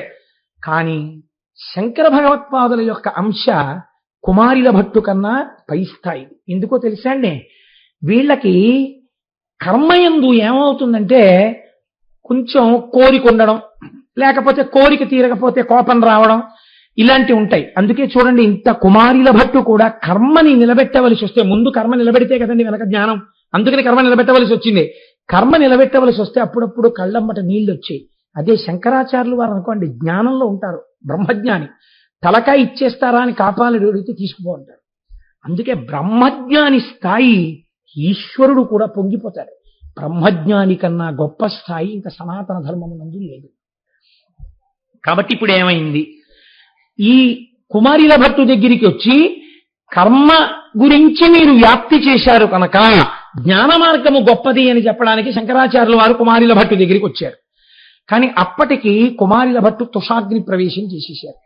తుషాగ్ని అంటే పెద్ద ఊక రాశి పోసుకుని ఆ ఊకని అంటిస్తారు. అంటిస్తే ఈ ఊకకుండే లక్షణం ఏంటంటే అది గబగబా కాలిపోదు. మంటలు వచ్చేసాయి అనుకోండి, అందులో ఏదో శరీరం 10 నిమిషాల్లో 15 నిమిషాల్లో బాధపడిపోతుంది. కానీ తుషాగ్ని ఏం చేస్తుందంటే మెల్లిమెల్లిగా సెగంటుకుంటూ వస్తుంది. కింద నుంచి ముందు వేడి కొడుతుంది, సెగ కొడుతుంది, ఒళ్ళు ఉడికిపోతుంది, తర్వాత కిందకు వస్తుంది. ఆ తర్వాత ఈ తొడలు, మోకాళ్ళు, పాదాలు అన్నీ కాలిపోతుంటాయి. ఎంత కాలిపోతుంటే బూదిలోకి అలా దిగిపోతుంటాడు. ఎంత దిగిపోతుంటే అంత కాలుస్తూ ఉంటుంది. కాల్చి కాల్చి కాల్చి కాల్చి చివరికి ప్రధానమైన అవయవములైనటువంటి గుండె మొదలైనవి కాలిపోయేంత వరకు ఆ ఒళ్ళు కాలిపోతున్న బాధ అనుభవించవలసింది. కాబట్టి కింద నుంచి పైకి కాలుస్తూనే ఉంటుంది. కదలకుండా కూర్చుని తుషాగ్నిలో ఆయన కాలిపోతున్నారు. అలా అప్పుడు వచ్చారు శంకరాచార్యులు వారు. అరే రే, మీరు ఎందుకు ఇలా కాలిపోతున్నారు? ఎందుకు ఈ పని చేయవలసి వచ్చింది, నేను కర్మ మార్గం గురించి జ్ఞాన మార్గంలోకి తిప్పడానికి వచ్చానని చెప్పారు. అంటే ఆయన అన్నారు, నేను తెలిసి చేసినా తెలియక చేసినా గురువుల పట్ల అపచారం చేశాను. బౌద్ధము సనాతన ధర్మమును అంగీకరించని నాస్తిక మతం కావచ్చు, కానీ ఇప్పుడు నేను సనాతన ధర్మ ప్రచారం కోసం బౌద్ధ మతంలో ఉన్న రహస్యాలు తెలుసుకోవడం కోసం గురువుల దగ్గర శిష్యుడిగా చేరి నేర్చుకునేటప్పుడు దాన్ని ఖండించడానికి నేర్చుకున్నాను. ఇలా గురువు దగ్గర వినకూడదు కనుక అలా విన్నాను కనుక దానికి సరి అయినటువంటి ప్రాయశ్చిత్తం తుషాగ్నిలో కాలిపోవాలి శరీరం, అందుకని దీన్ని ఇలా కాల్చేస్తున్నాను. ఎంతటి మహాత్ముడో చూడండి. కర్మనిష్టతో ఉన్నవారు కాబట్టి ఆ కర్మనిష్టకే శరీరాన్ని వదిలేశారు. అగ్నిభౌహు సుబ్రహ్మణ్యేశ్వర స్వామి అవతారాలన్నీ కూడా అగ్ని ఎందే పర్యవసిస్తాయి. అందుకే అగ్నిహోత్రంలోకే తుషాగ్నిలోకి కుమారిల భట్టు వెళ్ళిపోయారు. వెళ్ళిపోతూ ఒక మాట చెప్పారు, నా శిష్యుడు మండన మిశ్రుడు ఉన్నాడు, ఆయనతో వాదించి ఓడించు, లోకమంతా కర్మ మార్గంలోంచి జ్ఞాన మార్గంలోకి ఎడుతుందన్నారు. అప్పుడు శంకరాచార్యుల వారు యోగ మార్గంలో వెళ్ళి తద్దినం పెడుతున్న మండన మిశ్రుడి ఇంట్లో పైనుంచి దిగిపోయారు. సరే, అది వేరు విషయం అనుకోండి శంకర విజయాల్లో. ఇప్పుడు చిత్రం ఏం జరిగింది అంటే, మీకు అంతక పూర్వం వరకు పూజలు చేస్తే మీరు ఏ పూజ చేస్తున్నారో ఆ పూజలో ఆ స్వామి యొక్క పేరు చెప్పి ప్రీత్యర్థం అన్న మాట లేదు సంకల్పంలో. ఇది చెప్పకుండా పూజ చేసేవారు. శంకరాచార్యుల వారు మండన మిశ్రుణ్ణి గెలిచిన తరువాత కర్మభాగమునందు ఓ కొత్త విషయం కలిసింది. ఏమిటో తెలుసా అండి? మీరేది చేసినా ఉమామహేశ్వర ప్రీత్యర్థం ఏకవారాభిషేకం కరిష్యే అని నీళ్లు ముట్టుకుంటారు. ఎందుకు చేస్తున్నాను? ఈశ్వరానుగ్రహము కొరకు చేస్తున్నాను. ఈ కర్మ చేస్తే ఈ ఫలితం వచ్చేస్తుందని కాదు, ఈ కర్మకి ఫలితం ప్రీతి చెందిన ఈశ్వరుడు నాకు ఇవ్వాలి, ఈశ్వరముఖంగా ఫలితం రావాలన్న జ్ఞానాన్ని అంకురింప చేయడానికి సంకల్పాన్ని శంకరాచార్యుల వారే మార్చారు. అక్కడ మండన మిశ్రుడు ఓడిపోయిన తర్వాతే అలా మారింది అప్పటి నుంచి. కనుక తుషాగ్ని ప్రవేశం చేసినటువంటి గొప్ప అవతారం కుమారిల భట్టు యొక్క అవతారం. ఆయన అవతారం రాబట్టే మనకి సనాతన ధర్మము మళ్ళీ నిలబడేటటువంటి అవకాశము ఈ లోకమునందు కలిగినది. అంతటి మహోత్కృష్టమైనటువంటి అవతారము కుమారిల భట్టు యొక్క అవతారం.